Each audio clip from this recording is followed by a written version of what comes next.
السلام علیکم۔ نور کوٹ کی وہ صبح خاصی ہنگامہ خیز تھی۔ اسسٹنٹ کمشنر شہریار کے بنگلے پر ہونے والی ڈاکہ زنی کی واردات کوئی معمولی واقعہ نہیں تھا جسے نظر انداز کیا جا سکتا۔ پولیس کو واردات کی اطلاع کافی تاخیر سے ملی تھی، وہ بھی اس طرح کہ جب شہریار مقررہ وقت پر دفتر نہیں پہنچا تو عبد المنان کو تشویش ہوئی۔ اپنی تقرری کے بعد سے وہ ہمیشہ وقت پر دفتر پہنچتا تھا، اور اگر کبھی تاخیر کا اندیشہ ہوتا تھا تو پہلے ہی فون کر کے آگاہ کر دیتا تھا۔ آج ایسا کچھ بھی نہ ہوا تو تقریباً 1 گھنٹہ انتظار کرنے کے بعد عبد المنان نے بنگلے کے فون پر کال کی۔ دوسری طرف سے کال ریسیو نہیں کی گئی۔ وہ مسلسل کوشش کرتا رہا لیکن نتیجہ ایک ہی تھا، اسے کوئی رسپانس نہیں مل رہا تھا۔ اس نے تشویش محسوس کرتے ہوئے شہریار کا موبائل نمبر ملایا، نتیجہ اب بھی وہی تھا۔ اس بار اس کی تشویش میں کئی گنا اضافہ ہو گیا اور اس نے مشابرم خان کے ساتھ خود بنگلے پر جانے کا فیصلہ کیا۔ دفتر آنے جانے کے لیے شہریار عام طور پر خود ہی گاڑی ڈرائیو کرتا تھا، اس لیے اس نے مشابرم خان کو اپنے بنگلے پر مستقل رکھنے کی ضرورت محسوس نہیں کی تھی، اور وہ دفتر ہی میں رہتا تھا۔ راستے میں عبد المنان نے اسے شہریار کے بنگلے کی صورتحال بتائی تو وہ بھی تشویش میں مبتلا ہو گیا۔ دفتر سے بنگلے کا فاصلہ یوں بھی زیادہ نہیں تھا، مشابرم خان کی برق رفتاری نے اسے اور بھی مختصر کر دیا۔ بنگلے کے گیٹ پر گاڑی روکنے کے بعد اس نے ہارن دیا، لیکن حسب معمول اندر سے چوکیدار نے ذیلی دروازہ کھول کر نہیں جھانکا، جس سے انہیں مزید یقین ہو گیا کہ اندر کوئی گڑبڑ ہو چکی ہے۔ آپ ٹھہریں جناب، میں اندر دیکھ کر آتا ہوں، مشابرم خان نے عبد المنان سے کہا اور گاڑی سے اتر گیا۔ خود عبد المنان سے بھی اندر بیٹھا نہیں گیا، سو وہ بھی باہر نکل آیا۔ بند گیٹ کے قریب پہنچ کر مشابرم خان نے ذیلی دروازے کو ہلکے سے دھکیلا تو وہ کھلتا چلا گیا۔ اپنے بغلی ہولسٹر سے ریوالور نکال کر ہاتھ میں تھامتے ہوئے وہ محتاط انداز میں اندر داخل ہوا۔ عبد المنان غیر مسلح تھا، پھر بھی اس کے پیچھے ہی اندر گھس گیا۔ گیٹ کے قریب چوکیدار کا نام و نشان تک نہیں تھا۔ پچھلی طرف جا کر چوکیدار کو دیکھو، عبد المنان نے اسے حکم دیا تو وہ آگے بڑھ گیا۔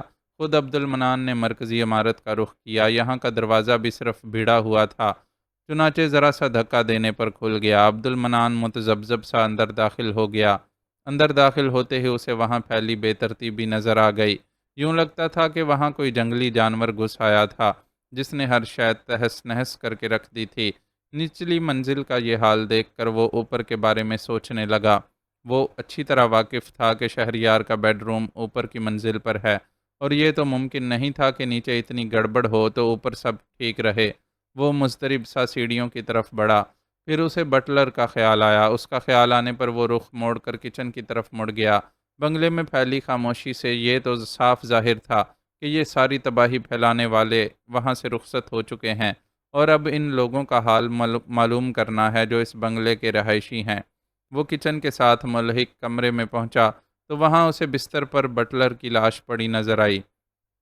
اس کے سینے میں عین دل کے مقام پر گولی کا سوراخ تھا جس نے اس کے لباس کو داغدار کر دیا تھا۔ صاف لگتا تھا کہ وہ بیچارہ سوتے میں مارا گیا ہے۔ حقیقت میں ہوا بھی یہی تھا۔ اسلم کے حکم پر جیدہ اسے بے ضرر بنانے آیا تھا اور لاش میں تبدیل کر کے چلا گیا تھا۔ حالانکہ اس سوتے ہوئے شخص کو ہاتھ پیر باندھ کر یا بے ہوش کر کے بھی گزارا ہو سکتا تھا، لیکن جیدے کی فطرت میں تشدد کا رجحان زیادہ تھا۔ وہ انسانوں کی اس قسم سے تعلق رکھتا تھا جن کے منہ کو خون لگ جاتا ہے اور وہ انسان کی بجائے درندے بن جاتے ہیں، بلکہ شاید درندوں سے بھی زیادہ گئے گزرے کہ درندے بھی بہرحال بے وجہ قتل نہیں کرتے۔ ان کے پیش نظر بھی اپنے پیٹ کی آگ بجھانا یا محسوس ہونے والے خطرے سے نمٹنا ہوتا ہے۔ جیدے نے تو بیچارے بٹلر کو بے وجہ ہی قتل کر ڈالا تھا۔ باہر چوکیدار کی لاش پڑی ہے جناب، اسے گردن کی ہڈی توڑ کر ہلاک کیا گیا ہے۔ وہ بٹلر کی لاش کا جائزہ لے ہی رہا تھا کہ مشابرم خان وہاں پہنچ گیا اور اسے اطلاع دی۔ پھر اس کی نظر بھی لاش پر پڑ گئی۔ کھانا خراب، یہ بھی گیا، وہ بے ساختہ ہی بولا۔ ہاں آؤ، اوپر چل کر اسی صاحب اور ان کی بیگم کو دیکھتے ہیں۔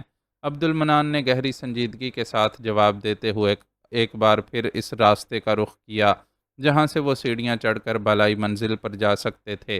اس بار مشابرم خان اس کی پیروی کرتے رہنے کے بجائے نہایت پھرتی کا مظاہرہ کرتا ہوا آگے نکل گیا۔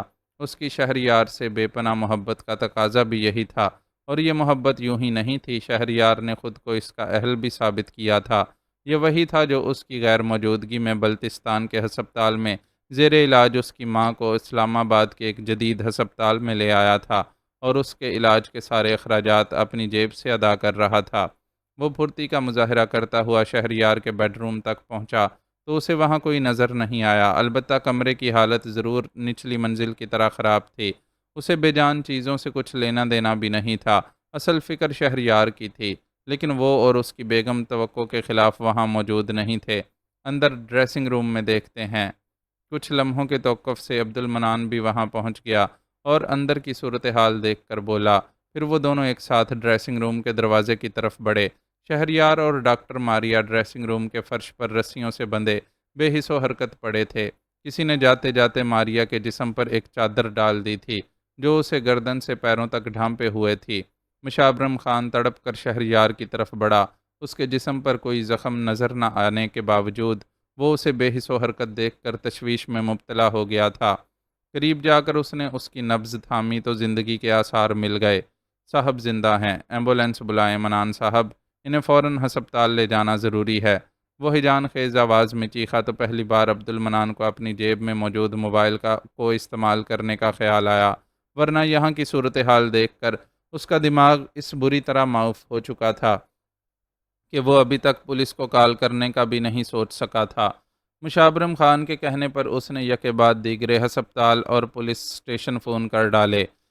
15 منٹ کے اندر اندر بنگلے کی خاموش فضا میں ہنگامے جاگ اٹھے۔ شہریار اور ماریا کو طبی امداد کے لیے لے جانے کے علاوہ چوکیدار اور بٹلر کی لاشیں بھی ہسپتال منتقل کر دی گئیں۔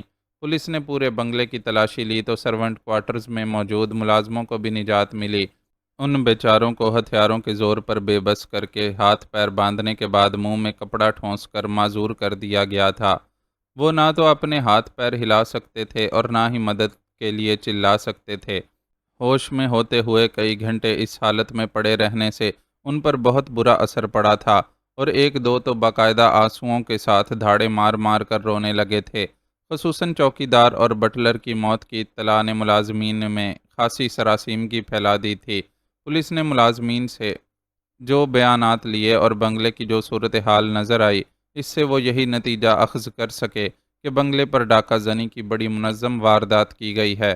اصل صورتحال جاننے کے لیے انہوں نے شہریار اور ماریا کے ہوش میں آنے کا انتظار کیا اور ان دونوں کے بیان نے بھی تصدیق کر دی کہ یہ ڈاکہ زنی کی ہی واردات تھی۔ پولیس اپنے ضابطے کی کارروائی مکمل کرنے لگی۔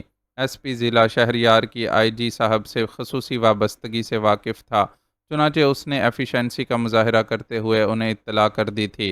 کرنے کو تو عبد المنان بھی یہ کام کر سکتا تھا، لیکن اس نے شہریار کی اجازت کے بغیر ایسا کوئی قدم اٹھانا مناسب نہیں سمجھا، خصوصاً اس لیے بھی کہ وہ جانتا تھا کہ شہریار کوئی بھی پریشان کن خبر اپنے فیملی ممبرز سے پوشیدہ رکھنے کی کوشش کرتا تھا۔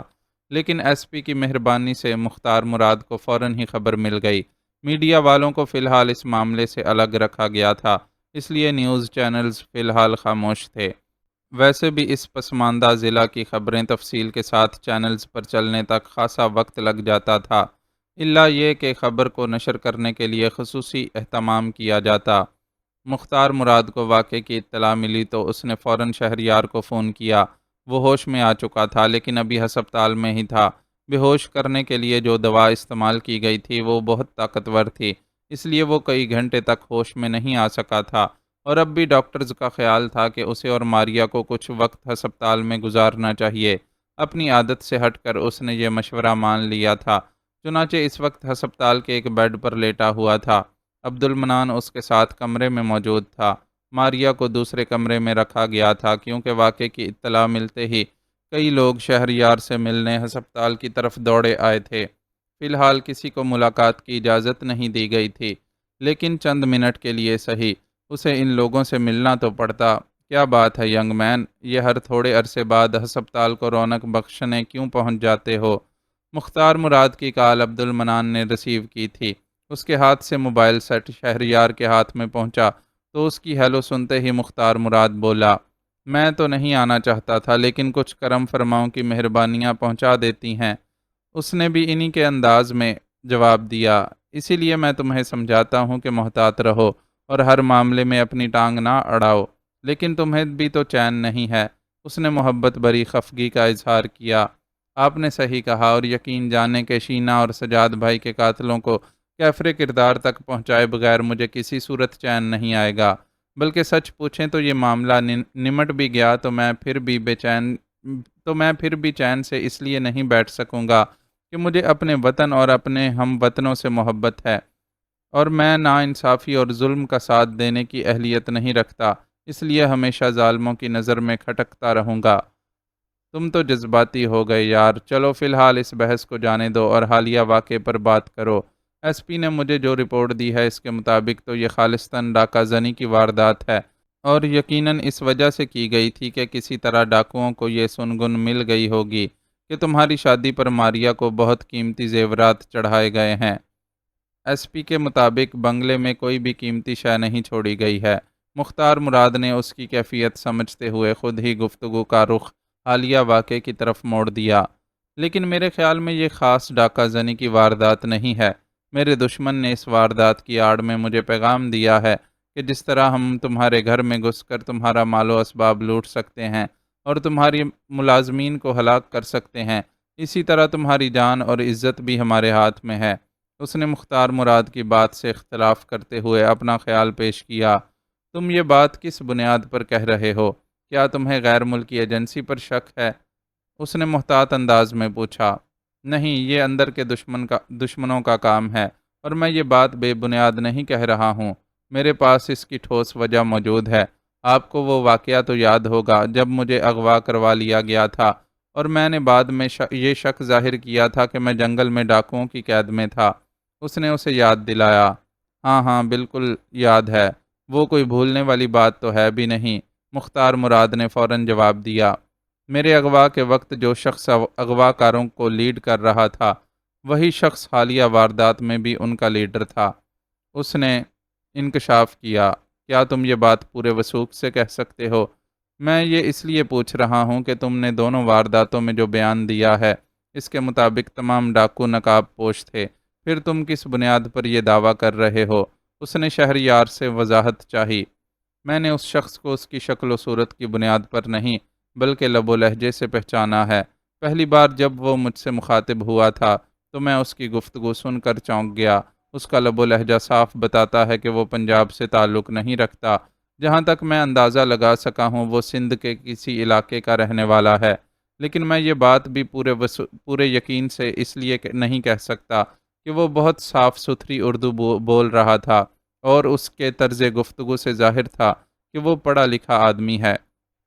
میری رہائش گاہ پر جب وہ دوبارہ مجھ سے ٹکرایا تو میں چونک پڑا، اور میں نے اس کی قد و قامت اور باڈی لینگویج پر غور کیا تو مجھے یقین ہو گیا کہ یہ وہی شخص ہے جو میرے اغوا میں بھی ملوث تھا۔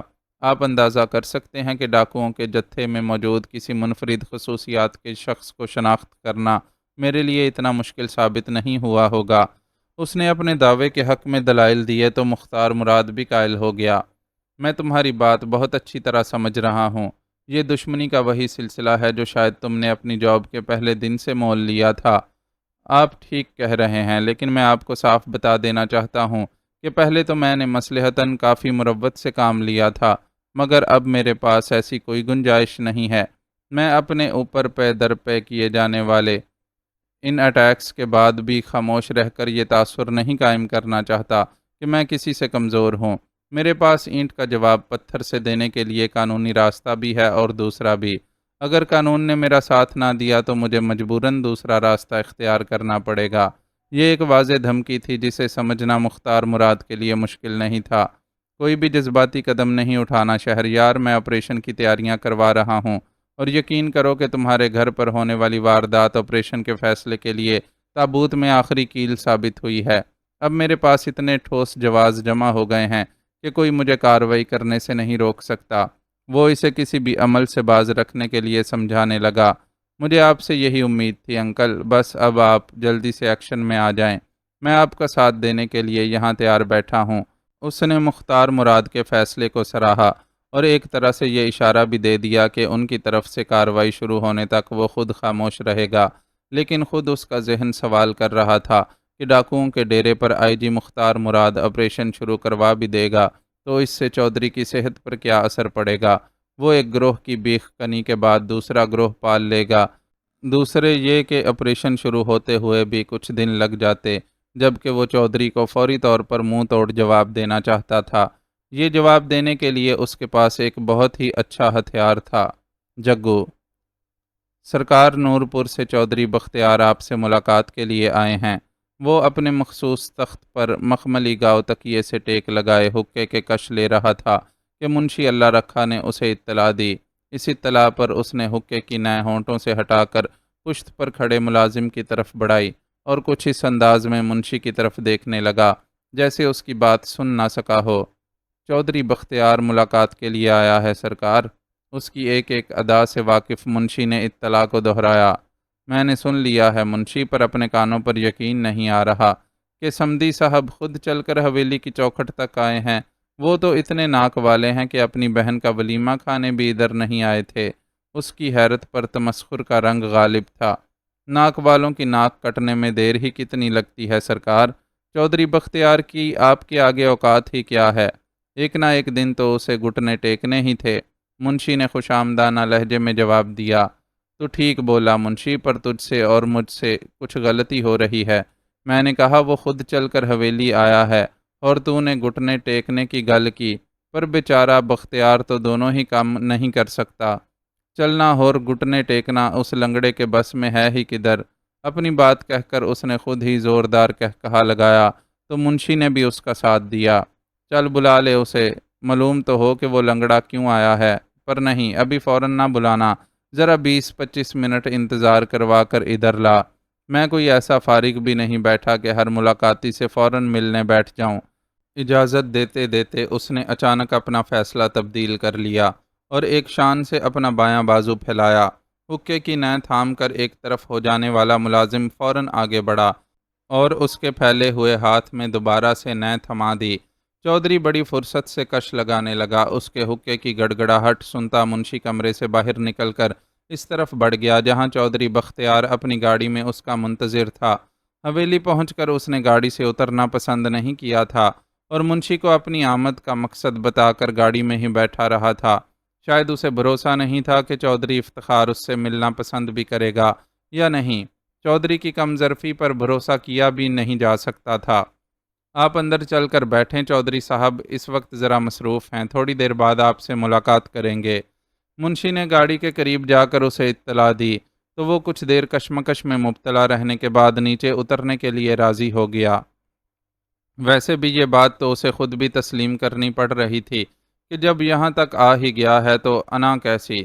فریدہ سے بے حد ناراضگی کی وجہ سے اس نے یہ فیصلہ کر تو لیا تھا کہ اب ساری زندگی اس سے تعلق نہیں رکھنا ہے، لیکن پھر دل میں دبی بہن کی والہانہ محبت نے اسے اپنا یہ فیصلہ بدلنے پر مجبور کر دیا۔ فیصلے کی اس تبدیلی میں شہریار کا بھی خاصا ہاتھ تھا۔ اس نے اسے قائل کر لیا تھا کہ فریدہ کتنی بھی قصوروار سہی، لیکن ہے تو اس کی بہن ہی، اس لیے اسے کسی طور یہ زیب نہیں دیتا کہ وہ اپنی بہن کو چودھری کی حویلی میں مرنے کے لیے بے یار و مددگار چھوڑ دے۔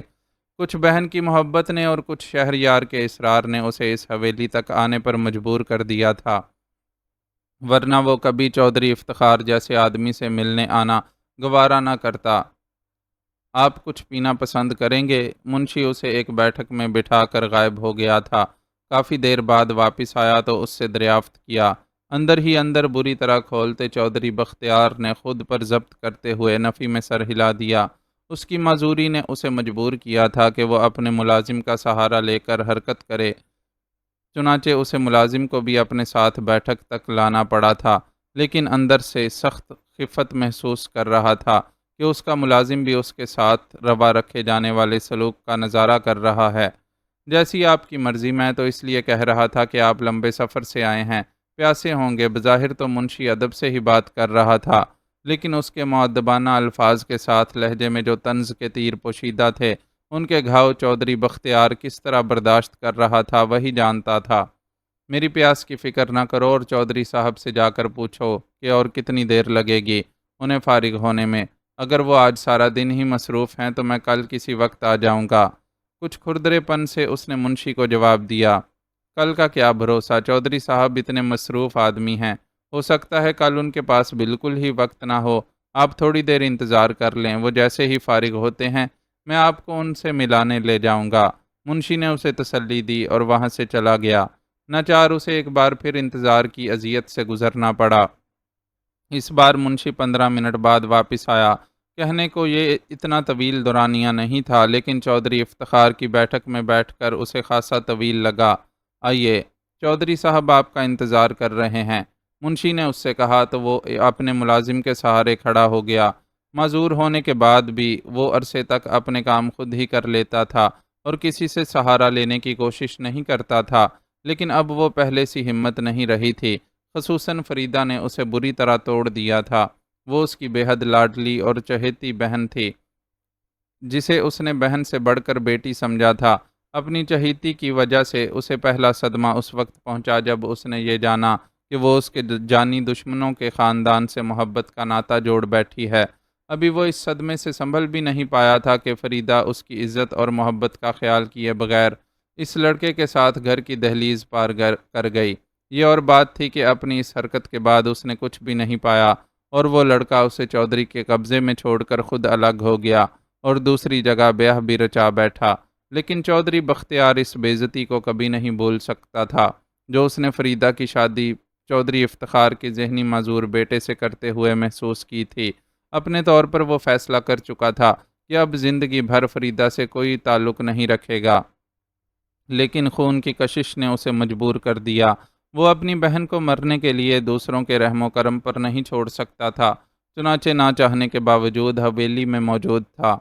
آؤ چودھری بختیار، یہاں آ کر بیٹھو، تم میری حویلی میں آئے سن کر بڑا چنگا لگا، آخر تم ہمارے سمدھی ہو، پر تمہاری یہ گل ہمیں اچھی نہیں لگی کہ تم نے ادھر کچھ کھانا پینا پسند نہیں کیا۔ اس کے کمرے میں داخل ہوتے ہی چودھری نے بولنا شروع کر دیا۔ وہ اس وقت بھی گاؤ تکیے سے ٹیک لگا کر ہی بیٹھا ہوا تھا اور حقے کی نہ تھامے ملازم اس کے اشارے کا منتظر تھا۔ ہمارے ہاں دھی کے گھر کھانے پینے کا رواج نہیں ہے، چودھری بختیار نے سنجیدگی سے جواب دیا۔ چلو ٹھیک ہے، ویسے مجھے تمہیں دیکھ کر حیرت ہوئی، ورنہ میں تو سمجھا تھا کہ تمہارے ہاں دھی کے سسرال میں آنے جانے کا بھی رواج نہیں ہے۔ چودھری نے طنز کا تیر چلایا۔ میں فریدہ کو لے جانے کے لیے آیا ہوں۔ اس نے کسی بحث میں پڑھنے کی بجائے مختصراً اپنا مدعا بیان کیا۔ اتنے عرصے بعد تمہیں یہ خیال کیسے آیا؟ تم نے تو شاید فریدہ کے لیے اپنے گھر کے دروازے بند کر دیے تھے۔ چودھری کب باز آنے والا تھا؟ گھر کے دروازے بند کر بھی لو تو دل کے دروازے بند نہیں ہوتے۔ فریدہ میری وڈی لاڈلی بہن ہے اور میں اسے یہاں بے بسی سے مرنے کے لیے نہیں چھوڑ سکتا۔ اس نے بنا کسی لاگ لپیٹ کے سیدھی سیدھی بات کی۔ کیا مطلب ہے تمہارا؟ کیا تم یہ الزام لگا رہے ہو کہ ہم تمہاری بہن کا خیال نہیں رکھتے اور وہ یہاں ظلم و ستم کا شکار ہے؟ چودھری برا مان گیا، لیکن اس نے پرواہ نہیں کی اور کوئی وضاحت دیے بغیر خاموش بیٹھا رہا۔ ہم ایسے گئے گزرے لوگ نہیں ہیں چودھری بختیار، اگر ہم ایسے ویسے ہوتے تو آج تمہاری بہن اور بھانجا علاج کے لیے لاہور کے مہنگے ترین ہسپتال میں داخل نہیں ہوتے۔ اس نے گویا اپنے حق میں دلیل دی۔ پر میرا خیال ہے کہ اگر اس حویلی میں اتنے گئے گزرے لوگ نہیں ہوتے تو میری بہن ہسپتال تک پہنچتی ہی نہیں۔ چودھری بختیار نے بھی دو بدو جواب دیا۔ کیا مطلب؟ کیا تم الزام لگا رہے ہو؟ چودھری طیش میں آ گیا۔ صرف الزام نہیں، میں اچھی طرح جانتا ہوں کہ اس حویلی میں میری بہن کو قتل کرنے کی کوشش کی گئی ہے اور یہ کوشش دوبارہ بھی کی جا سکتی ہے، اس لیے میں اسے اپنے ساتھ لے جانے کے لیے آیا ہوں۔ اس نے سکون سے جواب دیا۔ تم اتنے وثوق سے ایسا کیسے کہہ سکتے ہو؟ آخر یہاں کسی کو فریدہ کو قتل کرنے کی کیا ضرورت پڑی ہے؟ چودھری یقین کرنے کو تیار نہیں تھا۔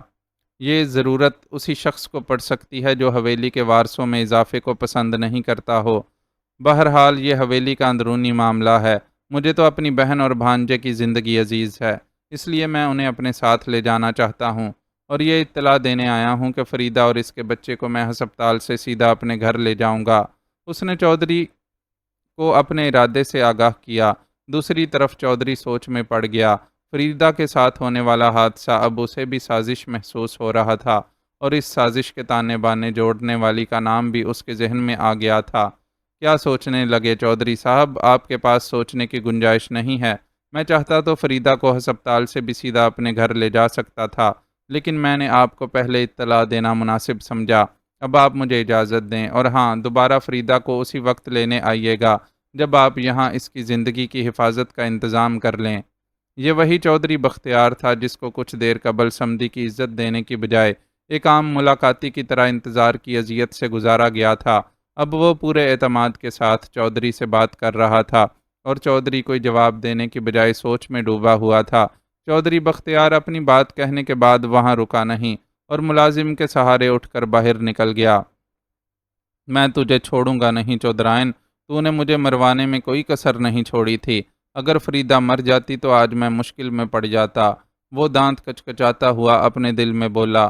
برسوں کی حکمرانی نے اس کے اندر جو غرور و تکبر بھر دیا تھا، وہ کسی صورت اسے خود کو نیچا دیکھنے کی اجازت نہیں دیتا تھا، لیکن بار بار اسے اسی صورتحال سے گزرنا پڑ رہا تھا۔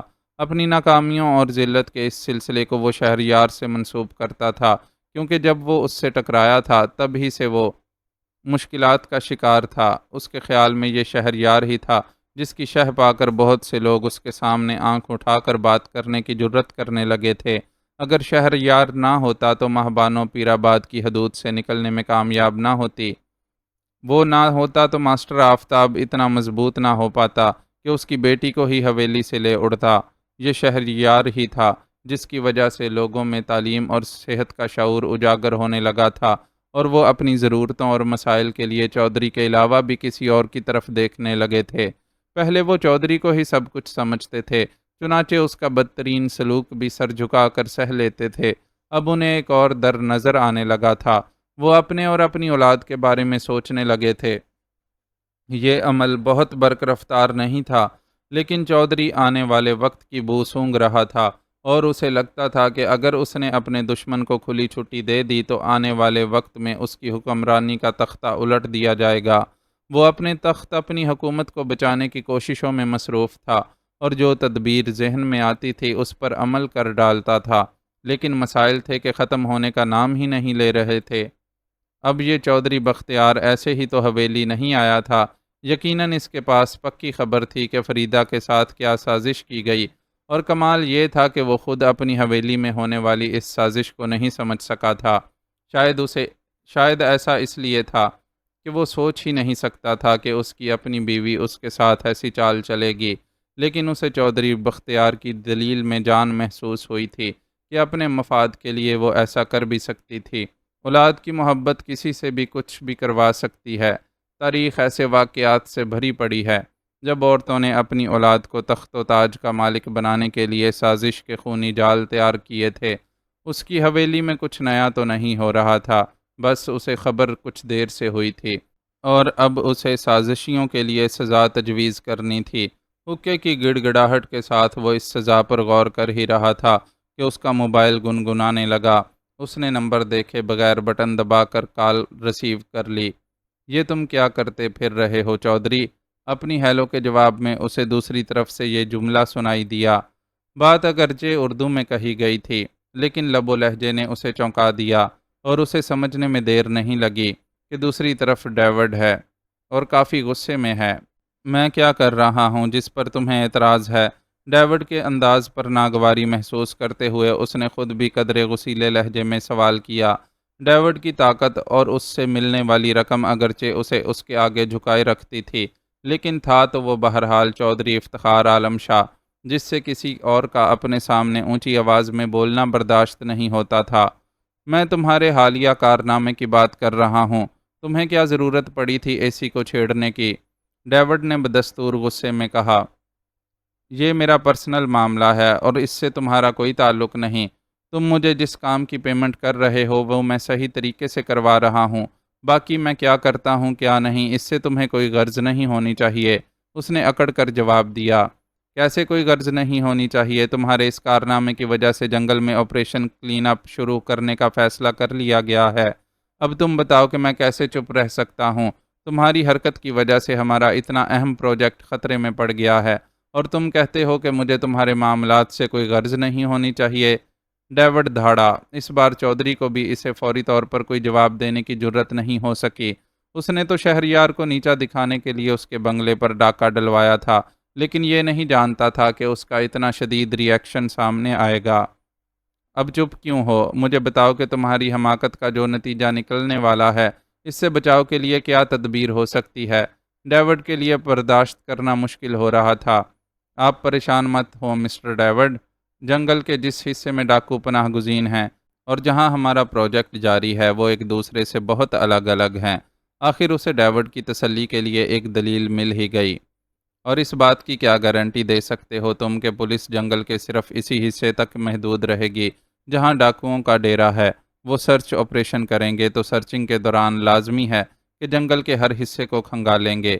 ڈاکوؤں کا ڈیرا ان کی خالہ کا گھر تو ہے نہیں کہ وہ سیدھے وہاں جائیں گے اور سب کو کان سے پکڑ کر لے آئیں گے۔ ڈیوڈ طنز پر طنز کر رہا تھا۔ کیا یہ سوچنے کی بات نہیں ہے کہ جب پولیس آپریشن کے لیے جنگل میں داخل ہوگی تو پھر اس کے قدم کہیں بھی پہنچ سکتے ہیں؟ تمہیں وہ لڑکا اکو یاد نہیں ہے جو اچانک ہی ہمارے علاقے میں جا نکلا تھا؟ اگر وہ لڑکا عابد انصاری تک پہنچنے کی بجائے کسی اور طرف بھاگ نکلنے میں کامیاب ہو جاتا تو ہمارا راز کھل جاتا۔ وہ ایک اکیلے لڑکے کا معاملہ تھا، اس لیے آسانی سے ہینڈل کر لیا گیا، لیکن اتنی بڑی فورس کا کیا کریں گے ہم؟ وہ پریشان بھی تھا اور غضبناک بھی، اس لیے چودھری سے بلا لحاظ بات کر رہا تھا۔ پولیس فورس کے لیے ڈاکوؤں کا ڈیرا خالہ کا گھر بنایا جا سکتا ہے۔ میں اس بات کی گارنٹی دیتا ہوں کہ پولیس ناک کی سید میں وہاں جائے گی اور اپنا کام مکمل کر کے ناک کی سید میں ہی واپس آ جائے گی۔ ڈیوڈ کی غصے بھری تقریر کے جواب میں چودھری نے اسے اطمینان دلایا۔ اپنی بات کی وضاحت کرو، ڈیوڈ نے اسے حکم دیا۔ ہمارے ہاں پولیس کا آدھا کام مخبروں کی مدد سے ہوتا ہے۔ میں پولیس کو وہ مخبر فراہم کروں گا جو انہیں سیدھا ڈیرے پر پہنچا دے گا۔ پولیس آسانی سے ڈیرے پر پہنچ جائے گی تو اسے جنگل میں ادھر ادھر منہ مارنے کی ضرورت ہی نہیں پڑے گی۔ وہ اس قبیل کے لوگوں سے تعلق رکھتا تھا جو اپنے مطلب کے حصول کے لیے دوسروں کے گلے پر چھری پھیرنے میں دیر نہیں لگاتے۔ ڈاکوؤں سے اگر اس کی دوستی تھی یا وہ اس کے کام آتے تھے تو اس کے نزدیک ان باتوں کی کوئی اہمیت نہیں تھی۔ اہمیت تھی تو صرف اس بات کی کہ اس کے اپنے مفاد پر ضرب نہ پڑے۔ جنگل میں پوست کی کاشت سے اسے جتنا بڑا فائدہ حاصل ہو رہا تھا اتنا ڈاکوؤں سے نہیں تھا، چنانچہ اپنے ان ہمدردوں کو آسانی سے بھینٹ چڑھایا جا سکتا تھا۔ آپ ایڈمٹ ہو جائیں، آپ کی کنڈیشن ایسی نہیں ہے کہ ہم آپ کو گھر جانے دیں۔ وہ اپنی طبیعت میں خرابی محسوس کر رہی تھی، اس لیے آفتاب اسے چیک اپ کے لیے ہسپتال لایا تھا۔ چیک اپ کے فوراً بعد لیڈی ڈاکٹر نے یہ الفاظ ادا کیے تو وہ دونوں میاں بیوی ہی پریشان ہو گئے۔ کیا کوئی پیچیدگی ہے ڈاکٹر صاحبہ جو آپ انہیں ایڈمٹ کرنے کی بات کر رہی ہیں؟ ورنہ ہمارے حساب سے تو ابھی کافی وقت باقی ہے۔ آفتاب نے پریشانی سے سوال کیا۔ ظاہر ہے کوئی مسئلہ ہے، جب ہی تو میں کہہ رہی ہوں۔ اس لڑکی کی حالت ایسی ہے کہ اس کے ہاں نارمل ڈیلیوری ہونا ممکن ہی نہیں ہے۔ جانے آپ لوگ عورتوں کے ساتھ کیا کرتے ہیں جو وہ مردوں جیسی حالت کو پہنچ جاتی ہیں اور پھر اس مردہ بدن سے آپ اپنی اولادیں بھی پیدا کرواتے ہیں۔ ذرا رحم نہیں آتا آپ لوگوں کو عورت ذات پر؟ یہ سوچنے کی زحمت نہیں کرتے کہ جس کے بطن سے نئی زندگی کو جنم لینا ہے اس کا بھی خیال رکھا جائے۔ اپنی بیوی کی حالت دیکھی ہے آپ نے؟ ایسا لگتا ہے کہ فاقے کرتی رہی ہے، یہ خون تو ہے ہی نہیں اس کے جسم میں۔ لیڈی ڈاکٹر نے اسے لتاڑ کر رکھ دیا۔ ایسی کوئی بات نہیں ہے ڈاکٹر صاحبہ، میرے شوہر بہت خیال رکھنے والے ہیں۔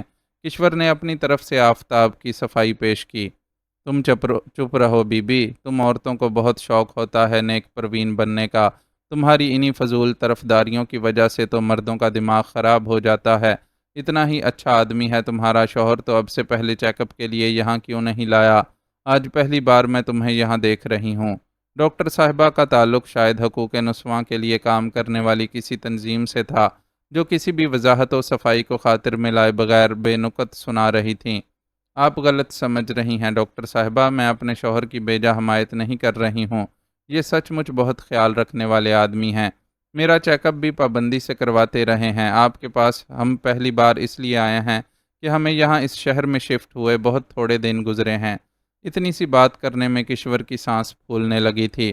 اگر یہ آفتاب کی صفائی دینے کا معاملہ نہ ہوتا تو وہ ہرگز بھی اتنا نہیں بول سکتی تھی۔ خیر جو بھی بات ہے، مجھے اس سے کیا، میں تو آپ کو صرف یہ بتا رہی ہوں کہ آپ فوری طور پر ایڈمٹ ہو کر چارجز وغیرہ جمع کروا دیں۔ بچے کی دھڑکن بہت کم ہے، ہمیں آپریشن کرنا پڑے گا۔ ڈاکٹر ان لوگوں میں سے تھی جو ہر حال میں اپنی ہی بات کو اوپر رکھتے ہیں، چنانچہ اس کی دی ہوئی صفائی کو قبولیت کا درجہ دینا پسند نہیں کیا اور منہ بناتے ہوئے اپنی ہی کہی، ٹھیک ہے ڈاکٹر صاحبہ، آپ فکر نہ کریں، میں ابھی چارجز وغیرہ جمع کروا دیتا ہوں۔ آپ کو جو مناسب لگتا ہے آپ ویسا ہی کریں۔ کشور اور لیڈی ڈاکٹر کے دوران ہونے والی بحث اس کے لیے قطعی بے مقصد تھی۔ وہ جانتا تھا کہ اسے کشور کتنی عزیز ہے۔ باقی کوئی اور اس حقیقت کو تسلیم کرتا یا نہیں، اس بات سے اسے کوئی فرق نہیں پڑتا تھا، کیونکہ کشور خود اس کی محبت سے واقف تھی اور اس کے لیے اتنا ہی کافی تھا۔ اب بھی اس نے لیڈی ڈاکٹر کی کسی بھی بات کا برا مانے بغیر نہایت معتدل لہجے میں اس سے یہ سب کہا اور خود تیز تیز قدم اٹھاتا باہر نکل گیا۔ کشور نے جتاتی ہوئی نظروں سے ڈاکٹر کی طرف دیکھا تو وہ بے نیازی سے منہ موڑ گئی۔ کشور نے بھی تھک کر آنکھیں موند لیں اور اس کا ذہن اپنے آنے والے بچے کے بارے میں سوچنے لگا۔ یہ بچہ اس کی محبت کی نشانی تھا۔ وہ اس نشانی کو ایک تحفے کی صورت آفتاب کو دینا چاہتی تھی۔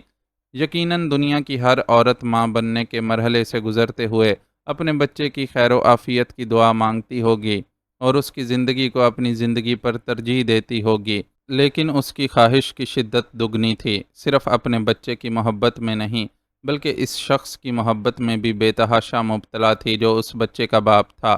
اس کا دل بڑی شدت سے خواہش کرتا تھا کہ وہ آفتاب کو اس کی محبت کے بدلے میں کوئی ایسا تحفہ دے جو انمول ہو، اور اولاد سے بڑھ کر انمول نعمت اور کون سی ہو سکتی تھی۔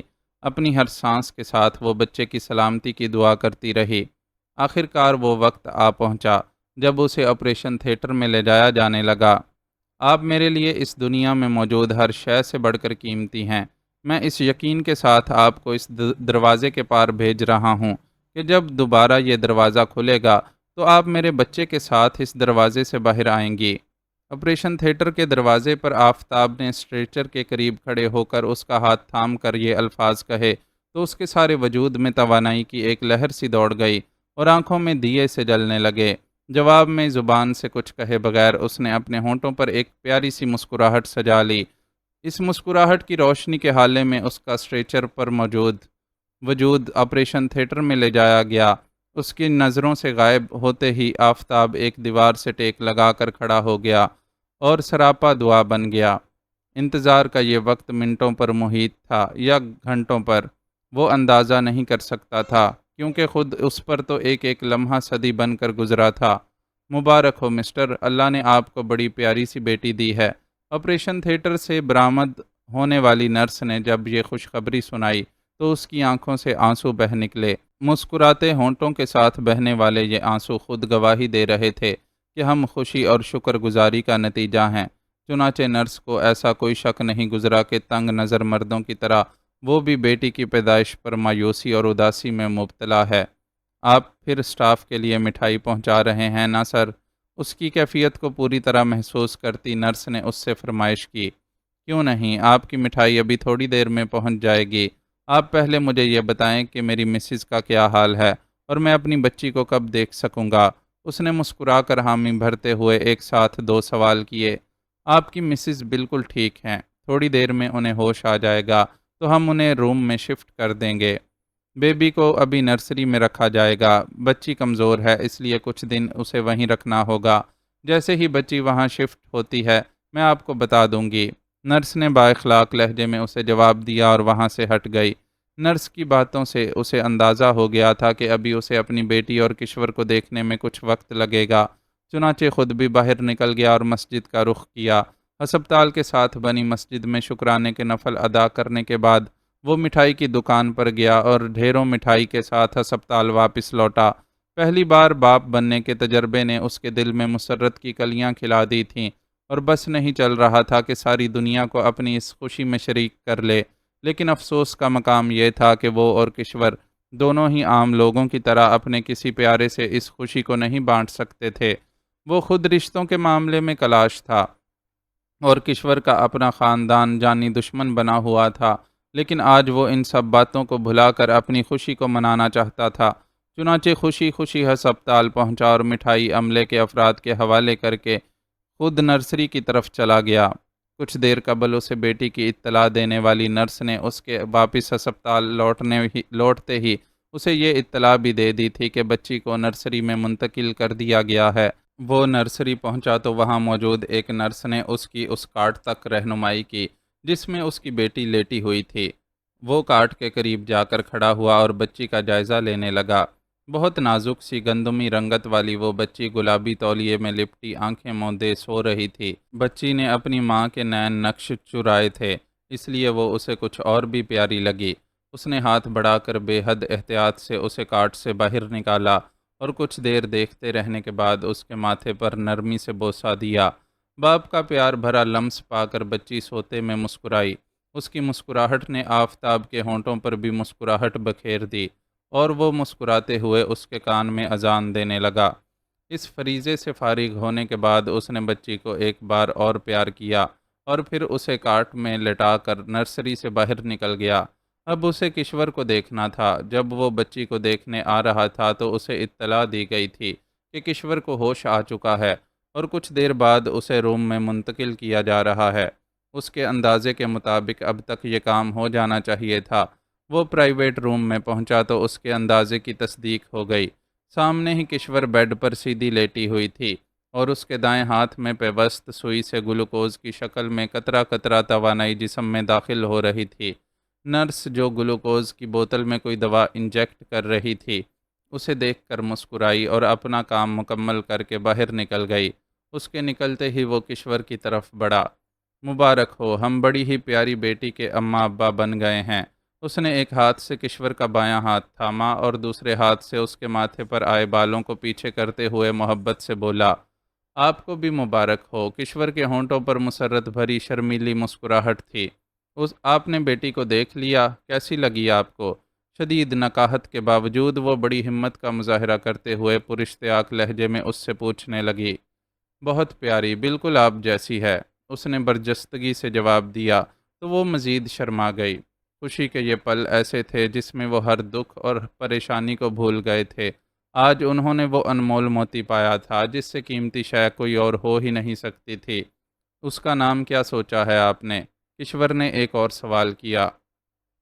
امید، ہماری بیٹی کا نام امید ہوگا اور ہم اس امید کے ساتھ اس کی پرورش کریں گے کہ ایک دن ایسا بھی آئے گا جب ہم اپنی بیٹی کے ساتھ بلا خوف و خطر خوشیوں بھری زندگی گزاریں گے۔ اس نے بنا کسی توقف کے جواب دیا، پھر کوئی خیال آنے پر چونک کر پوچھنے لگا، آپ کو اس نام پر کوئی اعتراض تو نہیں ہے؟ اگر آپ کو اس کے سوا کوئی اور نام پسند ہو تو رکھ سکتی ہیں، میں بغیر برا مانے آپ کے حق میں دستبردار ہو جاؤں گا۔ نہیں، مجھے آپ کے رکھے نام پر کوئی اعتراض نہیں ہے، ماشاء اللہ سے بہت پیارا نام ہے۔ کشور نے اس کی پسند سے اتفاق کیا۔ اسی وقت دروازے پر دستک کی آواز ابھری۔ بچی کو فیڈ کروانا ہے آفتاب کی، کم ان کے جواب میں ایک نرس دروازہ کھول کر اندر داخل ہوئی اور اپنے آنے کی وجہ بتائی۔ بالکل کروائیں، میں باہر جانے ہی والا ہوں۔ نرس کی گود میں بچی موجود بچی پر محبت بھری نظر ڈالتے ہوئے اس نے جواب دیا تو وہ کشور کے بیڈ کی طرف بڑھ گئی۔ آفتاب ماں بیٹی کو ایک دوسرے کے ساتھ پیوست و مگن چھوڑ کر باہر نکل گیا۔ ہسپتال سے باہر اس کا رخ ایک کوریئر سروس کے آفس کی طرف تھا کہ خوشی کی خبر دوستوں کے ساتھ ساتھ دشمن تک نہ پہنچے تو خوشی ادھوری لگتی ہے۔ اپنے حصے کا کام نمٹانے کے بعد اس نے پھلواری کا رخ کیا تو جسم کا جوڑ جوڑ دکھتا ہوا محسوس ہو رہا تھا۔ وہ تھکن کے اس احساس کو مٹانے کے لیے ہی پھلواری کی طرف جا رہی تھی۔ اس پورے ماحول میں وہی ایک ایسی جگہ تھی جہاں جا کر اپنی قید اور بے بسی کا احساس ماند پڑتا محسوس ہوتا تھا۔ رنگ برنگے پھولوں کا نظارہ اور خوشبو کچھ دیر کے لیے ہی سہی جسم و جان میں تازگی کی لہر دوڑا دیتا تھا۔ اپنی ہی دھن میں چلتی وہ پھلواری کی طرف جانے والے راستے پر چل رہی تھی کہ اچانک ہی جمرو اس کے راستے میں حائل ہو گیا۔ قوی الجثہ جمرو کو اچانک ہی اپنی راہ میں کھڑے ہو کر مونچھوں کو تاؤ دیتا دیکھ کر وہ ٹھٹک سی گئی۔ جمرو اس کے لیے دو رخی دشمن تھا۔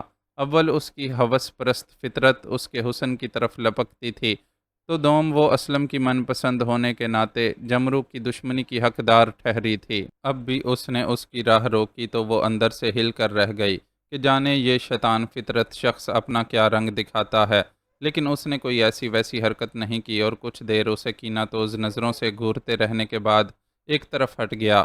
وہ راستے سے ہٹا تو مہبانوں نے اپنے قدم آگے بڑھا دیے۔ اس کا رخ اب بھی پھلواری کی طرف ہی تھا اور ایسا اس لیے تھا کہ اس نے کچھ دیر قبل اسلم کو بھی اسی طرف جاتے دیکھا تھا۔ اگر اسے وہاں اسلم کی موجودگی کا یقین نہیں ہوتا تو موجودہ صورتحال میں یہ ممکن ہی نہیں تھا کہ وہ اس طرف قدم بڑھا سکتی۔ جتنی ملاقاتیں کر سکتی ہے اپنے یار سے کر ڈال، ہو سکتا ہے چند دن بعد تو اس کی شکل ہی نہ دیکھ سکے۔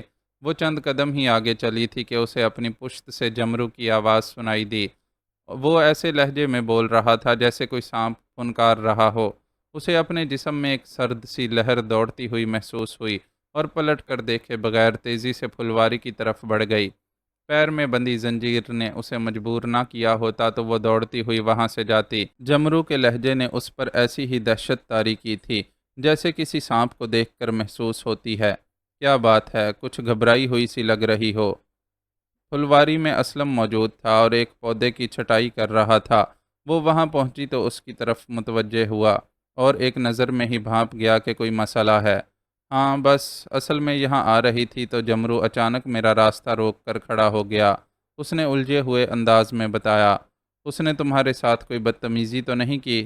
اسلم کی آنکھوں میں خون اتر آیا اور وہ اپنا کام چھوڑ کر کھڑا ہو گیا۔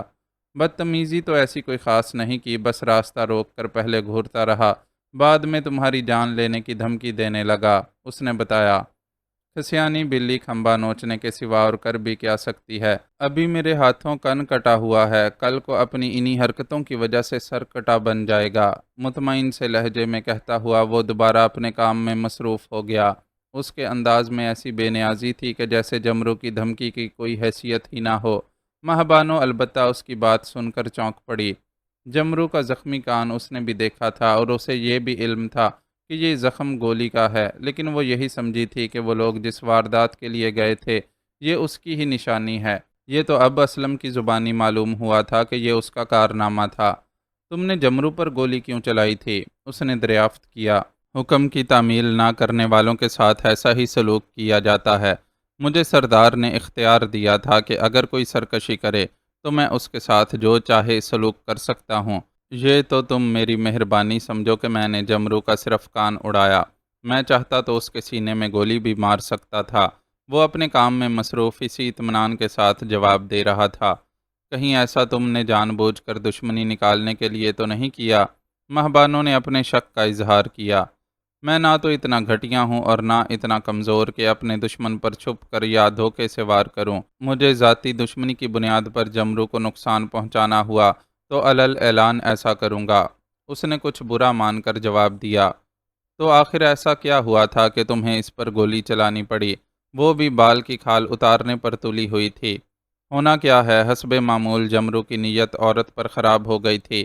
میں نے تمہیں پہلے بھی بتایا تھا نا کہ میرے ساتھی عورت کے معاملے میں بڑے حریص ہیں، اور اگر کسی ڈاکے کے دوران انہیں کوئی جوان عورت بھی مل جائے تو اسے کسی صورت نہیں چھوڑتے۔ لیکن اس بار سردار نے سختی سے تاکید کی تھی کہ صرف مال و اسباب سمیٹنا ہے اور تھوڑی توڑ پھوڑ مچانی ہے، لیکن کسی عورت کی طرف آنکھ اٹھا کر نہیں دیکھنا۔ پر جمرو کو یہ بات کہاں سمجھ آتی ہے؟ جوان اور خوبصورت عورت دیکھ کر تو وہ سب بھول جاتا ہے۔ وہاں بھی اس کی نیت خراب ہو گئی اور میرے سمجھانے اور منع کرنے کے باوجود وہ اپنی ہوس پوری کرنے پر اڑا رہا۔ آخر کار مجھے اس کا ایک کان اڑا کر اسے قابو میں کرنا پڑا۔ ایک طرف بیٹھ کر اپنے ہاتھ جھاڑتے ہوئے اس نے مہبانوں کو ساری تفصیل بتائی۔ جب تمہارے لوگوں کا معمول ہے کہ وہ زر کے ساتھ زن کو بھی نہیں چھوڑتے تو اس بار سردار نے پابندی کیوں لگائی؟ وہ خود بھی اس کے برابر میں آ بیٹھی اور سوال کیا۔ یہ سب تو سردار خود ہی جانتا ہوگا، ہم میں سے کسی نے سوال نہیں کیا۔ البتہ میرا اندازہ ہے کہ طاقتور پارٹی دیکھ کر سردار نے یہ فیصلہ کیا ہوگا۔ مالی نقصان تو عام طور پر لوگ خاموشی سے برداشت کر لیتے ہیں، لیکن عزت پر ہاتھ ڈالا جائے تو انتقامی کارروائی شروع ہونے میں دیر نہیں لگتی۔ کسی اسسٹنٹ کمشنر کو چھیڑنا، جبکہ اس کا تعلق بھی بہت اونچے خاندان سے ہو، کوئی معمولی بات تو نہیں ہے۔ مجھے تو حیرت اس بات پر ہے کہ سردار نے اے سی کے بنگلے پر ڈاکہ ڈالنے کا سوچا ہی کیسے؟ اگر ہمارے ہاں سوال کرنے کی اجازت ہوتی تو میں اس سے یہ بات ضرور پوچھتا۔ ویسے میرا خود کا خیال ہے کہ سردار نے یہ کام کسی اور کے کہنے پر کیا ہوگا۔ کسی دوسری پارٹی نے سردار کو اس واردات کے لیے ہائر کیا ہوگا۔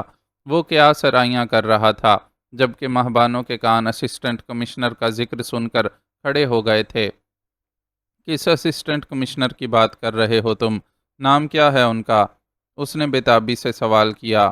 اسی ضلع کے اے سی ہیں، شہریار عادل نام ہے ان کا، اسلم نے بتایا۔ اے سی شہریار عادل؟ ماہبانوں نے زیر لب وہ نام دہرایا جسے سن کر ہی اس کی دھڑکنوں میں ارتعاش سا پیدا ہو گیا تھا، اور پھر ذرا سخت لہجے میں پوچھنے لگی، تم نے انہیں کوئی نقصان تو نہیں پہنچایا؟ مالی نقصان کے علاوہ تو کوئی دوسرا نقصان نہیں پہنچایا، اور میرے خیال میں اس سے اے سی صاحب کو تو کوئی فرق نہیں پڑا ہوگا، سنا ہے بڑا مال ہے ان کے پاس۔ ماہبانوں کی دلی کیفیت سے بے خبر وہ مزے سے بولتا جا رہا تھا۔ شہریار صاحب کے بنگلے پر جمرو کی نیت کس عورت پر خراب ہوئی تھی؟ وہ جانتی تھی کہ شہریار خاندان کے بغیر تنہا وہاں رہ رہا ہے، اس لیے کھوجنے والے انداز میں پوچھا، ان کی بیگم پر؟ بڑی اچھی شکل و صورت کی عورت ہے، شاید تم نے خود بھی اسے دیکھا ہو، پیرآباد کے مرکز صحت میں کام کرتی ہے، ڈاکٹر ماریا نام ہے اس کا۔ اسلم نے گویا اس کی سماعتوں میں کوئی دھماکہ کر دیا۔ لیکن اے سی صاحب تو غیر شادی شدہ ہیں، اس نے کسی مبہم سی امید کے سہارے یہ جملہ کہا۔ غیر شادی شدہ تھے، اب نہیں رہے، کچھ عرصہ قبل ہی ان کی شادی ہوئی ہے۔ بری میں بہت بھاری زیور چڑھایا تھا انہوں نے اپنی بیگم کو، سب کا سب ہم لوگ وہاں سے اٹھا لائے ہیں، موقع ملنے پر کبھی بیچنے نکلیں گے تو اس کی صحیح قیمت معلوم ہو سکے گی۔ وہ اسے تفصیل بتا رہا تھا، لیکن اس کے حواس تو گویا اس خبر کو سن کر ہی ساتھ چھوڑتے جا رہے تھے۔ شہریار کو ہمیشہ ناقابل حصول سمجھنے کے باوجود ہر محبت کرنے والے کی طرح اس کے دل میں آس کا دیا جلتا تھا کہ شاید وہ اسے پالے۔ اسلم سے ملنے والی اطلاع نے اس دیے کو بجھا دیا، اور نتیجے میں اس کے دل میں دھواں سا بھر گیا۔ یہ دھواں اس کا دم گھونٹ رہا تھا، وہ سانس لینے میں مشکل محسوس کر رہی تھی۔ تمہاری باتوں سے مجھے ایسا لگ رہا ہے کہ تم اے سی صاحب کو کافی اچھی طرح جانتی ہو۔ اس کی حالت سے بے خبر اسلم نے کیا سرائی کی، لیکن وہ اسے کوئی جواب دینے کے قابل رہی ہی کب تھی۔ رکتی ہوئی سانسوں نے اسے اس حال تک پہنچا دیا تھا کہ وہ مزید بیٹھی نہ رہ سکی، اور دھڑام سے گر پڑی۔ اسے اس طرح بے ہوش ہوتے دیکھ کر اسلم بھونچکا رہ گیا، اور پھر اسے آوازیں دیتے ہوئے ہلانے جلانے لگا، لیکن وہ تو ٹس سے مس نہیں ہو رہی تھی۔ پریشان سا اسلم اپنی کوشش میں ناکام ہو کر تیزی سے اس درخت کی طرف بڑھا جس کی شاخوں پر اس نے اپنا مچان نما ٹھکانہ بنا رکھا تھا۔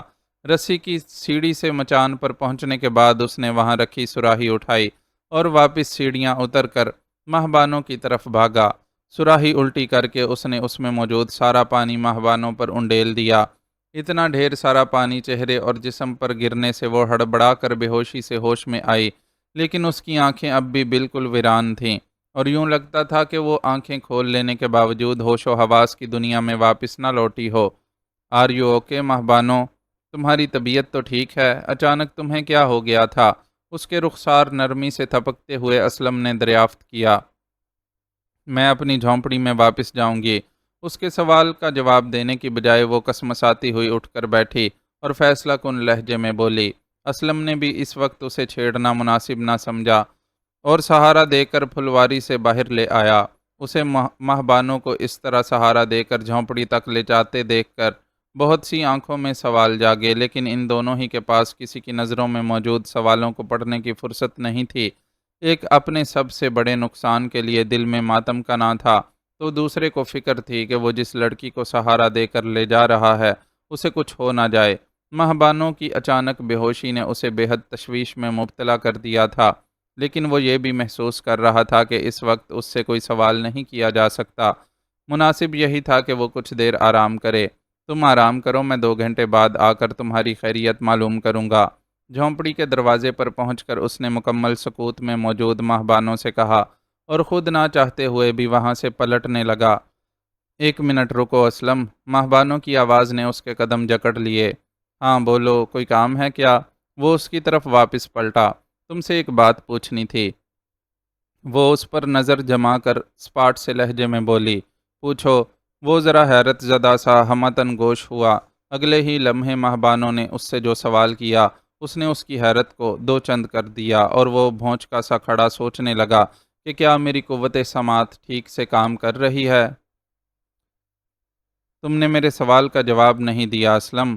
اسلم ابھی تک گوں مگوں کی حالت میں کھڑا تھا، جبکہ اسے اپنے سوال کا جواب پانے کی جلدی تھی۔ حیرت اور خوشی کی شدت سے گنگ رہ جانے والے اسلم نے سوال دہرائے جانے پر نظریں اٹھا کر اس کا بھرپور جائزہ لیا۔ کچھ دیر قبل اسلم نے ہوش ملانے کے لیے اس کے اوپر سراہی بھر کر پانی انڈیلا تھا، چنانچہ اب وہ اس کے سامنے بھیگی ہوئی کھڑی تھی، لیکن اسلم کو لگ رہا تھا کہ صرف اس کا لباس ہی بھیگا ہوا نہیں ہے، بلکہ پلکیں بھی بھیگی بھیگی سی ہیں۔ شاید اس کے اندر کہیں بہت زور کا ساون برس رہا تھا، جس نے اس کی پلکوں کو بھی بھگو دیا تھا۔ تم کچھ بول کیوں نہیں رہے اسلم؟ اس کی مسلسل خاموشی پر مہبانوں نے ایک بار پھر اس سے پوچھا۔ مجھے یقین نہیں آ رہا کہ جو کچھ میں نے سنا ہے، تم نے مجھ سے وہی سوال کیا ہے، یا مجھ سے کوئی غلطی ہو رہی ہے؟ آخر اس نے اپنی خاموشی کو توڑا اور بے بسی سے بولا، اگر تمہیں یقین نہیں آ رہا تو میں اپنا سوال ایک بار پھر دہرا دیتی ہوں۔ میں نے تم سے پوچھا ہے کہ کیا تم مجھ سے شادی کرو گے؟ اس نے ایک ایک لفظ پر زور دیتے ہوئے اپنا سوال دہرایا۔ اپنی زندگی کا یہ اہم ترین فیصلہ اس نے بہت قلیل وقت میں کیا تھا۔ اسلم کے ساتھ پھلواری سے یہاں تک آنے میں جو وقت صرف ہوا تھا، بس اتنے ہی وقت میں اس نے یہ فیصلہ کر لیا تھا۔ پھلواری میں جب وہ شہریار کی شادی کی خبر سن کر فوری صدمے سے سنبھل نہ سکی تھی اور بے ہوش ہو گئی تھی، تو یہ اسلم ہی تھا جو اسے ہوش میں لایا تھا اور پھر بڑی محبت سے سہارا دے کر یہاں تک پہنچایا تھا۔ اسلم کے سہارے یہاں تک آتے ہوئے اس کے دل میں خیال آیا تھا کہ زندگی صرف اپنی خوشیوں اور خواہشوں کے حصول کے لیے جیتے رہنے کا نام تو نہیں ہے، اپنی ذات سے دوسروں کو خوشی دے کر بھی تو جیا جا سکتا ہے، اور جب سامنے والا شخص اسلم جیسا ہو تو اس کے لیے تو بہت کچھ کیا جا سکتا ہے۔ اسلم نے اس کے لیے کیا نہیں کیا تھا؟ یہ اسلم ہی تو تھا جس کی وجہ سے وہ ڈاکوؤں کے اس ڈیرے پر اپنی عزت بچا کر رہ رہی تھی۔ وہ پہلی نظر میں اس کی محبت کا شکار ہوا تھا اور پھر اپنی اس محبت میں اس حد تک آگے گیا تھا کہ اپنا سارا مال و اسباب لٹا ڈالا تھا، گروہ میں اپنے لیے دشمن بنا لیے تھے، اور ہر دم و ہر پل اس پر جان نثار کرنے کو تیار رہتا تھا۔ جسے وہ چاہتی تھی وہ تو اس کی دسترس سے پہلے ہی بہت دور تھا، اور اب ڈاکٹر ماریا کا بننے کے بعد مکمل طور پر ناقابل حصول بھی ہو گیا تھا۔ ان حالات میں کیا یہ بہتر نہیں تھا کہ وہ اس شخص کا دامن خوشیوں سے بھر دیتی جو بڑی شدت سے اس کے ساتھ کا خواہاں تھا، اور وہ جانتی تھی کہ اس خواہش میں اتنی شدت ہے کہ وہ اس کی یہ خواہش پوری کرنے کے عوض اس سے اپنی کوئی بھی شرط منوا سکتی ہے۔ خود اس کی اپنی ذات کے لیے کوئی ایسی تمنا نہیں تھی جو اسلم پوری کر سکتا، لیکن وہ اسلم کے لیے یہ خواہش رکھتی تھی کہ یہ شخص ڈاکوؤں کے اس گروہ سے الگ ہو جائے اور ایک اچھی شریفانہ زندگی گزارے۔ یہ کوئی معمولی فیصلہ نہیں تھا۔ اس نے کئی بار خود سے یہ دعویٰ کیا تھا کہ دل جس کی محبت میں مبتلا ہے اس کے سوا کسی دوسرے کا نہیں ہونا، لیکن آج وہ اپنے دعوے سے دستبردار ہو گئی تھی، تو صرف یہ سوچ کر کہ کسی کو پانے کی تمنا میں ناکام ہونے کے بعد ساری زندگی ٹھنڈی آہیں بھرتے ہوئے گزارنے سے کہیں بہتر ہے کہ خود کسی کی بن کر اس کی زندگی سنوار دی جائے۔ وہ اسلم کو برائی کی دلدل سے نکال کر شریفانہ زندگی کی طرف لے جاتی تو یہ اس کی اتنی بڑی کامیابی ہوتی جس کی خوشی اسے اپنی ناکام محبت کے دکھ سے نکال دیتی۔ یہ ساری باتیں اس نے ذرا سی دیر میں سوچ لی تھیں، اور فوری طور پر اسلم کے سامنے اپنی خواہش کا اظہار بھی کر دیا تھا۔ وہ زبان سے تسلیم کرتی یا نہ کرتی، لیکن اس حقیقت کو نہیں جھٹلایا جا سکتا تھا کہ اس نے شہریار کی طرف سے مایوس ہونے کے بعد جذباتی پن میں یہ فیصلہ کیا ہے۔ تم نے مجھ سے جو سوال کیا ہے، در حقیقت تمہیں یہ سوال کرنے کی ضرورت ہی نہیں تھی۔ تم جانتی ہو کہ میں اول روز سے تمہارا خواہش مند ہوں، اور اگر تم میری بن گئیں تو میرے لیے اس سے بڑھ کر خوشی کی اور کوئی بات ہو ہی نہیں سکتی۔ اسلم جو اب تک حیرت سے ساکت تھا، اس کی خواہش کو دہرائے جانے پر خوشی سے لرزاں آواز میں بولا، لیکن میری ایک شرط ہے۔ مہبانوں نے اسے بغور دیکھتے ہوئے کہا۔ خود اس کی اپنی یہ کیفیت تھی کہ وہ یکدم ہی ہر احساس سے عاری ہو گئی تھی اور کسی روبوٹ کی طرح غیر جذباتی لہجے میں بول رہی تھی، مجھے تمہاری ہر شرط منظور ہے۔ اسلم نے ایک لمحہ لگائے بغیر جواب دیا اور بڑے جذب سے بولا، تمہارے کہنے پر تو میں اپنی جان بھی بغیر سوچے سمجھے قربان کر سکتا ہوں۔ تمہیں میری خاطر اس ڈکیت گروپ کو چھوڑنا ہوگا، اور ہم شادی تب کریں گے جب اس جنگل سے نکل کر کسی مہذب آبادی میں پہنچ جائیں گے۔ اس نے اپنی شرط بیان کی، جسے سن کر اسلم کے چہرے پر سایہ سا لہرا گیا۔ دوسری طرف وہ اسے جواب طلب نظروں سے دیکھ رہی تھی۔ اس سے قبل کہ وہ کوئی جواب دیتا، کسی نے اسے پکارا۔ اس نے پکارنے والے کی طرف مڑ کر دیکھا۔ سردار تجھے بلا رہا ہے۔ پکارنے والے نے اسے اطلاع دی تو وہ فوری طور پر تیز تیز قدم اٹھاتا ہوا وہاں سے چل پڑا۔ مہبانوں کی نظریں اس کے تیز رفتار قدموں سے لپٹی اس الجھن میں ہی مبتلا رہ گئیں کہ جانے اسلم کا فیصلہ کیا ہوگا۔ مبارک ہو چودھری صاحب، آپ نانا بن گئے ہیں۔ امید ہے آپ کو یہ خبر سن کر خوشی محسوس ہوئی ہوگی۔ ہمیشہ بڑوں کو کہتے سنا ہے کہ اصل سے سود پیارا ہوتا ہے۔ پوتا پوتی اور نواسا نواسی کی محبت اپنی اولاد سے بڑھ کر محسوس ہوتی ہے۔ چنانچہ میں آپ سے یہ امید کرتا ہوں کہ آپ اپنی نواسی کی خوشی میں ہماری جان بخشی کر دیں گے اور ہمارے پیچھے اپنے آدمیوں کو بھیجنے کے بجائے ہمیں ہماری دنیا میں سکون سے رہنے دیں گے۔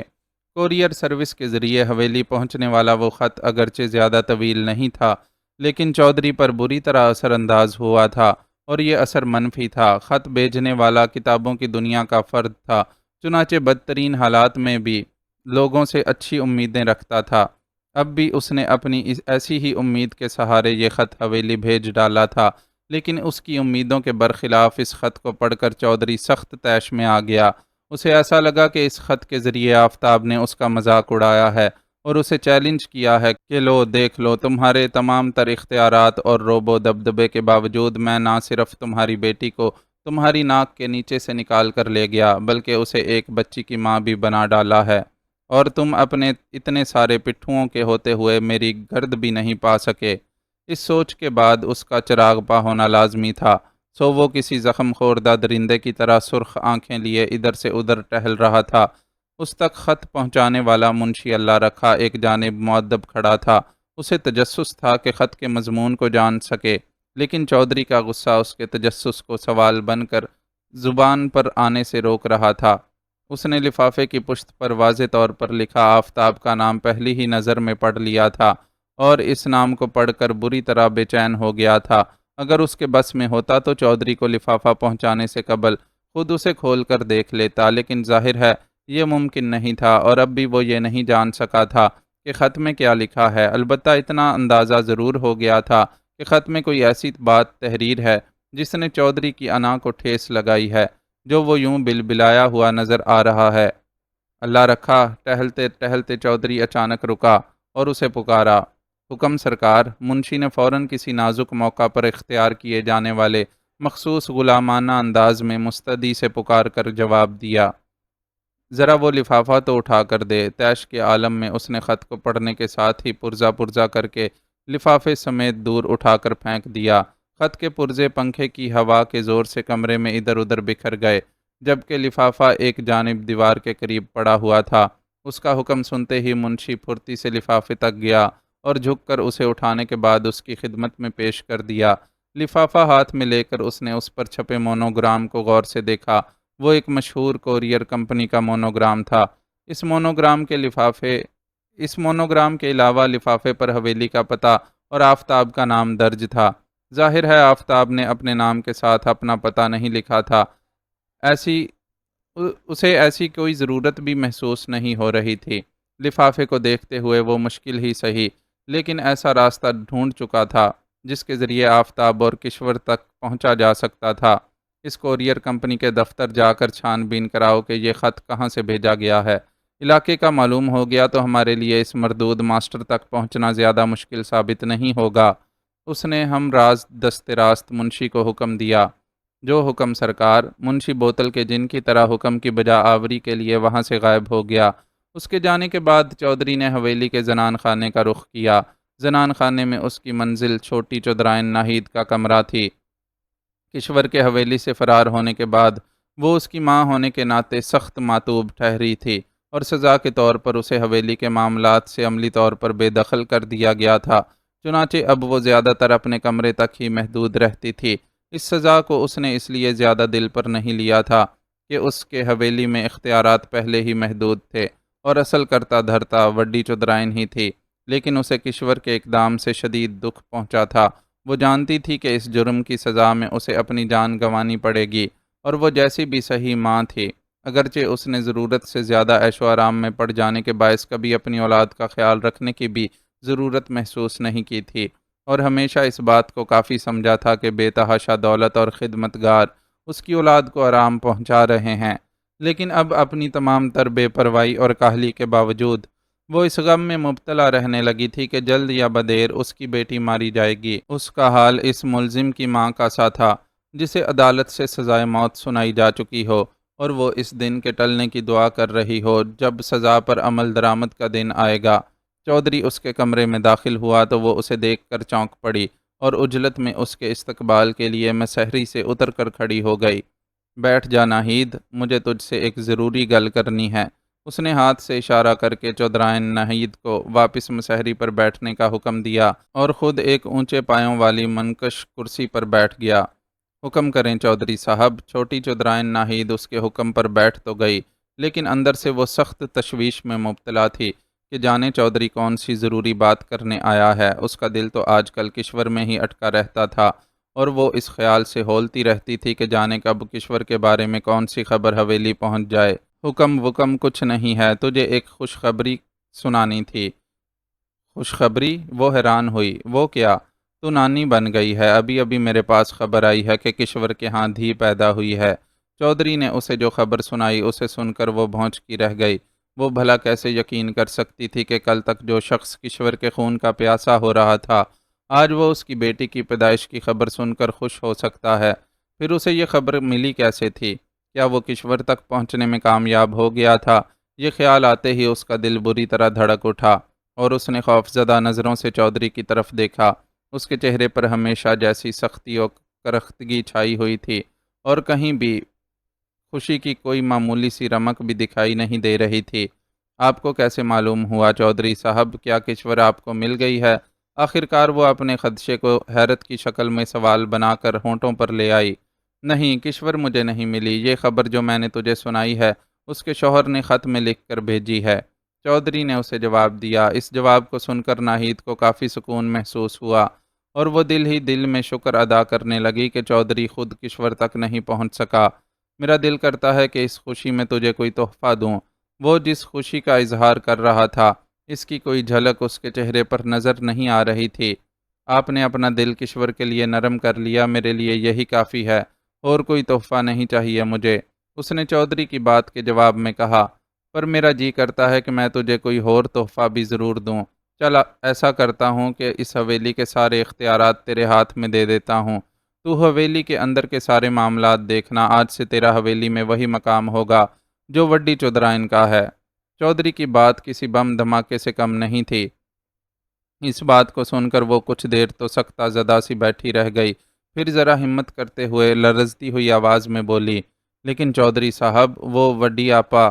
اس کے ادھورے جملے میں ہی پورا سوال تھا۔ وہ جانتی تھی کہ وڈی چودھرائن خود کو اس حویلی کا مالک سمجھتی ہے اور کسی کو بھی اپنے اختیارات میں دخل دینے کی اجازت نہیں دے سکتی۔ وہ کچھ عرصے آرام کرے گی، اسے آرام کی وڈی ضرورت ہے۔ یہ جواب دیتے ہوئے چودھری کے لہجے میں بھیڑیے کی سی غراہٹ تھی۔ چودھرائن نے اس جواب کو سن کر اپنے اندر ایک سرد سی لہر دوڑتی ہوئی محسوس کی اور مزید کوئی سوال کرنے کی جرت نہیں کر سکی۔ میرے پاس آپ کو سنانے کے لیے ایک اچھی خبر ہے سر۔ اس کے پاس ایس پی کا فون آیا ہوا تھا۔ رسمی الیک سلیک کے بعد اس نے یہ جملہ کہا تو وہ چونک پڑا۔ جنگل میں جو آپریشن شروع کیا جانے والا تھا اس کی منصوبہ بندی میں ایس پی کو بھی شامل کیا گیا تھا۔ چنانچہ اچھی خبر کا سن کر اسے فوراً ہی یہ خیال آیا کہ خبر کا تعلق آپریشن سے ہی ہے۔ خبر اچھی ہے تو سنانے میں دیر مت کیجیے ایس پی صاحب، یہاں اچھی خبریں ویسے بھی مشکل سے ہی سننے کو ملتی ہیں، اس نے خوشگوار لہجے میں ایس پی کو جواب دیا۔ یہ ایس پی صاحب کا ایس پی معظم تارڑ کے مقابلے میں کافی بہتر آدمی تھا، اس لیے وہ اسے پسند کرتا تھا۔ حالانکہ اس شخص نے بعض موقع پر اسے مایوس بھی کیا تھا، خاص طور پر ماسٹر منیب اور اس کے دوسرے ساتھی اساتذہ کے صفاقانہ قتل کے موقع پر وہ جس طرح چودھری کے سامنے بے دست و پا نظر آیا تھا، اس چیز نے اسے کافی تکلیف پہنچائی تھی۔ اس موقع پر ایس پی نے کھل کر اپنا کردار ادا کرنے کی بجائے یہ کوشش کی تھی کہ چودھری اور شہریار کے درمیان صلح ہو جائے اور وہ خود ہاتھیوں کی لڑائی میں روندے جانے سے محفوظ رہے۔ اس نے ایس پی کی یہ بات ماننے سے انکار کر دیا تھا، لیکن ساتھ ہی اس کی مجبوری کو بھی قبول کر لیا تھا۔ وہ بیچارہ اس لیے سارے معاملات سے الگ تھلگ رہنا چاہتا تھا کہ اسے اس کی جوان بیٹی کو اغوا کرنے کی دھمکی دی گئی تھی۔ وہ شخص مجبور اور بزدل تھا، لیکن سابقہ ایس پی معظم تارڑ کی طرح کرپٹ نہیں تھا۔ معظم تارڑ تو پولیس کی وردی میں لٹیروں کو تحفظ فراہم کر رہا تھا۔ اس کے ساتھ کی وجہ سے جنگل سے بڑے پیمانے پر درختوں اور جانوروں کی کھالوں کی سمگلنگ کی گئی تھی۔ فارسٹ آفیسر اقبال باجوہ بھی اس جرم میں برابر کا شریک رہا تھا، اقبال باجوہ اپنے ہی شریک چودھری کے ہاتھوں موت کے گھاٹ پہنچا اور معظم تارڑ بیرون ملک فرار ہو گیا۔ ان دونوں بے ایمانوں کی جگہ وہ موجودہ ایس پی اور نئے فارسٹ آفیسر عابد انصاری کو لایا تھا، اور ان کی طرف سے خاصا مطمئن بھی تھا۔ خاص طور پر اسے اتنا اطمینان ہو گیا تھا کہ جنگل سے غیر قانونی طور پر درخت کاٹ کر سمگل نہیں کیے جا رہے، اس لیے اس کے ان دونوں سے تعلقات بھی کافی خوشگوار تھے۔ خاص طور پر وہ عابد انصاری کو خاصا پسند کرنے لگا تھا۔ خوشخبری یہ ہے جناب کہ ہمیں ایک ایسا مخبر مل گیا ہے جو ہمیں جنگل میں ڈاکوؤں کے ٹھکانے کے متعلق بتا سکتا ہے۔ اس سے ہمیں یہ فائدہ ہوگا کہ ہم جنگل میں ادھر ادھر بھٹکنے سے بچ جائیں گے اور افرادی قوت بھی نسبتاً کم ہو جائے گی۔ ایس پی خود بھی خاصا خوشگوار لگ رہا تھا۔ خبر تو واقعی اچھی ہے، لیکن ایسا کام کا آدمی آپ کے ہاتھ آیا کیسے؟ کہیں ایسا تو نہیں کہ اس کا خود ڈاکوؤں سے کوئی تعلق ہو اور وہ ہمیں بھٹکانے کے لیے منظر عام پر آیا ہو؟ اس نے شک کا اظہار کیا۔ ایسا نہیں ہے جناب، اس آدمی کو پولیس والے جانتے ہیں۔ وہ کوئی سادھو قسم کا آدمی ہے، سارا وقت ادھر سے ادھر بھٹکتا رہتا ہے، کبھی آبادی میں نظر آتا ہے تو کبھی مہینوں کے لیے جنگل میں غائب ہو جاتا ہے۔ زیادہ تر خاموش رہتا ہے، لیکن جب موڈ میں ہو تو اپنے بارے میں بھی بتانے لگتا ہے۔ اس کی باتوں سے ہی لوگوں کو یہ معلوم ہوتا ہے کہ وہ اپنے غیاب کے عرصے میں کہاں بھٹکتا رہا، جنگل کے کس حصے میں رہا، کیا کھایا پیا اور کیا کچھ دیکھا۔ لوگ اس کی باتوں کو بہت زیادہ توجہ سے نہیں سنتے۔ یہ تو اتفاق ہے کہ کل شب جب وہ اپنی خاموشی کا روزہ توڑ کر بولنا شروع ہوا اور جنگل میں اپنے بسیرے کی داستان سناتے سناتے ڈاکوؤں کو دیکھنے اور ان کے پیچھے پیچھے ان کے ڈیرے پر پہنچنے کی داستان سنا رہا تھا، تو قریب ہی موجود پولیس کے ایک آدمی نے اس کی باتیں سن لیں۔ وہ اس سادھو کو بہلا پھسلا کر اپنے ساتھ پولیس اسٹیشن لے آیا اور اس سے ڈاکوؤں کے ٹھکانے کے بارے میں خاصی معلومات اگلوا لیں۔ ایس پی نے جوش و خروش کے ساتھ اسے تفصیل سے آگاہ کیا۔ آپ کے خیال میں ہم اس قسم کے کسی آدمی کے بیان پر اتنے اہم آپریشن میں اپنا لائحہ عمل طے کر سکتے ہیں؟ ایس پی کے جوش و خروش کے باوجود وہ بھروسہ کرنے کے لیے تیار نہیں تھا۔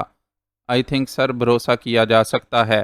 میرے آدمیوں نے جو معلومات فراہم کی ہیں اس کے مطابق سادھو بابا فاتر العقل نہیں ہے، وہ بس تنہائی پسند اور اپنے آپ میں مگن رہنے والا ہے۔ یہ بات اس طرح ثابت ہوتی ہے کہ ایک بار گاؤں کی ایک بچی گم ہو گئی تھی اور ہر طرف ڈھونڈنے کے باوجود اس کا کچھ پتہ نہیں چل رہا تھا۔ ایسے میں سادھو بابا جنگل سے برآمد ہوا اور اس نے بتایا کہ بچی جنگل میں ہے اور وہاں ایک درخت کے نیچے سو رہی ہے۔ لوگوں نے سادھو سے جگہ کے متعلق معلومات حاصل کی اور دوڑ پڑے۔ بچی عین اسی جگہ موجود تھی جس کی سادھو نے نشاندہی کی تھی۔ اگر ایسا ہے تو ہمارے لیے یہ بہت ہی بہترین ہے۔ آپ کا کیا ارادہ ہے؟ آپریشن کے دوران اسے اپنے ساتھ رکھیں گے یا نہیں؟ ایس پی کے بیان پر اسے خود بھی سادھو کی اہمیت کا احساس ہوا اور اس نے سوال کیا۔ ساتھ تو خیر نہیں رکھ سکتے، وہ منموجی آدمی ہے، ہمارے کہنے پر ہمارے ساتھ چلنے کو راضی نہیں ہو سکتا، اور اگر راضی ہو بھی گیا تو جانے کب راستے میں ہی اپنا رخ بدل لے، کچھ معلوم نہیں۔ اس لیے ہم نے یہی فیصلہ کیا ہے کہ جو کچھ اس نے بتایا ہے اس سے مزید تصدیق و تفتیش کر لی جائے تاکہ کسی قسم کا کوئی ابہام نہ رہے اور ہم صحیح مقام پر پہنچ سکیں۔ ایس پی نے ذرا وضاحت کے ساتھ اسے جواب دیا۔ اوکے، جیسا آپ مناسب سمجھیں، لیکن یہ بتائیں کہ سادھو کا آپ کیا کریں گے؟ وہ پولیس کسٹڈی میں ہی رہے گا یا اسے آزاد کر دیا جائے گا؟ اس نے ذہن میں ابھرنے والے کسی خیال کے تحت ایس پی کو کریدا۔ جب تک پولیس فورس جنگل میں داخل نہیں ہو جاتی وہ احتیاطاً پولیس کسٹڈی میں رہے گا، اس کے بعد اسے چھوڑ دیا جائے گا۔ وہ کوئی مجرم تو ہے نہیں کہ اسے قید میں رکھا جائے۔ ہماری فورس کے جنگل میں داخل ہونے کے بعد وہ قطعی بے ضرر بھی ہو جائے گا۔ ویسے بھی اس پر جس طرح خاموشی کے دورے پڑتے ہیں، اس کے پیش نظر یہ امید نہیں کی جا سکتی کہ وہ کسی کو اس بارے میں کچھ بتائے گا، یا اگر بتا بھی دے گا تو زیادہ سے زیادہ یہی نہ کہ وہ ڈاکوؤں کے ٹھکانے کے بارے میں جانتا ہے اور اس نے یہ بات پولیس کو بتا دی ہے، تو اس سے ہمارے آپریشن میں کیا فرق پڑ سکتا ہے؟ ہماری اپنی پلاننگ تو کسی کو معلوم نہیں ہو سکتی نا؟ ایس پی نے اسے مدلل جواب دیا۔ ٹھیک ہے ایس پی صاحب، آپ مطمئن ہیں، یہ کافی ہے۔ اس سارے معاملے کو دیکھنا تو آپ ہی کو ہے۔ باہر سے جو لوگ آپ کی مدد کے لیے آئیں گے وہ تو آپ کے آرڈرز کو ہی فالو کریں گے۔ اس نے ایس پی پر اپنے بھروسے کا اظہار کرتے ہوئے گفتگو کو سمیٹ دیا۔ اوکے سر، یہ سب آپ کے پرسنل انٹرسٹ کی وجہ سے ہو رہا ہے، اس لیے میں نے مناسب سمجھا کہ آپ کو اپ ڈیٹ کر دوں، ورنہ آپ کی یہ بات تو بالکل ٹھیک ہے کہ اس معاملے کو مجھے اور میرے عملے نے ہی دیکھنا ہے۔ اچھا، اب اجازت دیجیے، انشاءاللہ اب کافی کامیابی کی خوشخبری کے ساتھ ہی دوبارہ بات چیت ہوگی۔ ایس پی نے خوش خلقی سے کہتے ہوئے سلسلہ منقطع کر دیا۔ وہ اس کی کال سے فارغ ہوا ہی تھا کہ موبائل کی گھنٹی بج اٹھی۔ السلام علیکم ممانی جان، کہیے سب خیریت ہے نا؟ آپ کے مزاج تو اچھے ہیں۔ اسکرین پر آفرین رانا کا نمبر دیکھ کر اس نے دھیمی سی مسکراہٹ کے ساتھ کال رسیو کی اور خوش دلی سے بات کی۔ میرے مزاج تو اچھے ہیں، لیکن میں اور تمہارے ماموں جان تمہاری مزاج پرسی کے لیے پہنچے ہوئے ہیں۔ یہ بتاؤ کہ گھر کب تک پہنچ رہے ہو؟ جواباً وہ روب سے بولیں تو وہ خوشگوار حیرت میں گر گیا۔ کیا واقعی آپ دونوں یہاں پر ہیں؟ اس کی حیرت و خوشی کا اظہار اس کے لہجے سے بھی ہوا۔ تو تمہارے خیال میں تمہیں بغیر موقع کے اپریل فول بنا رہی ہوں؟ آفرین رانا نے مصنوعی ناراضی کا اظہار کیا۔ ناراض مت ہوں، میں بس ابھی 5 منٹ میں گھر پہنچ رہا ہوں، اس نے ہنستے ہوئے ان سے کہا اور لائن کاٹ کر اپنی جگہ سے اٹھ ہی رہا تھا کہ انٹرکام بج اٹھا۔ سر فارسٹ آفیسر عابد انصاری آپ سے ملاقات کرنا چاہتے ہیں، دوسری طرف سے عبد المنان نے اسے اطلاع دی۔ اوکے، انہیں اندر بھیج دو۔ وہ ایک گہری سانس لیتے ہوئے واپس اپنی جگہ پر بیٹھ گیا۔ عابد انصاری ایسا شخص نہیں تھا کہ وہ اس کی ملاقات کی خواہش کو ٹال سکتا۔ چند لمحوں کے بعد عابد انصاری اس کے سامنے بیٹھا ہوا تھا۔ اس نے حسب معمول سفاری سوٹ پہن رکھا تھا اور آنکھوں پر نفیس فریم کی اینک تھی۔ آپ کیا لینا پسند کریں گے انصاری صاحب، ٹھنڈا یا گرم؟ وہ دفتر میں بیٹھ کر لوگوں کی خاطرداری سے عموماً پرہیز ہی کرتا تھا، لیکن عابد انصاری کی بات ذرا الگ تھی۔ ان تکلفات میں پڑنے کی ضرورت نہیں ہے شہریار، میں آپ کا زیادہ وقت لینے کا ارادہ نہیں رکھتا۔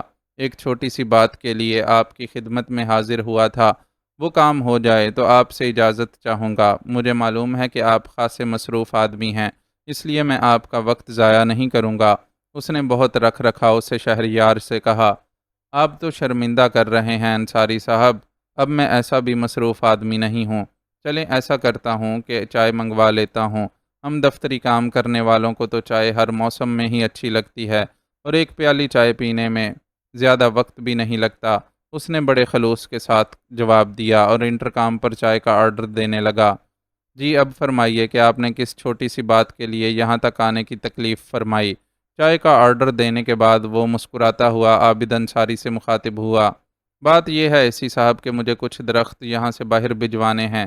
آپ کے علم میں یہ بات ہوگی کہ کسی بھی جنگل میں درختوں کی کٹائی اور جانوروں کے شکار پر پابندی ہونے کے باوجود مخصوص اوقات میں محدود پیمانے پر ان دونوں باتوں کی اجازت دی جاتی ہے۔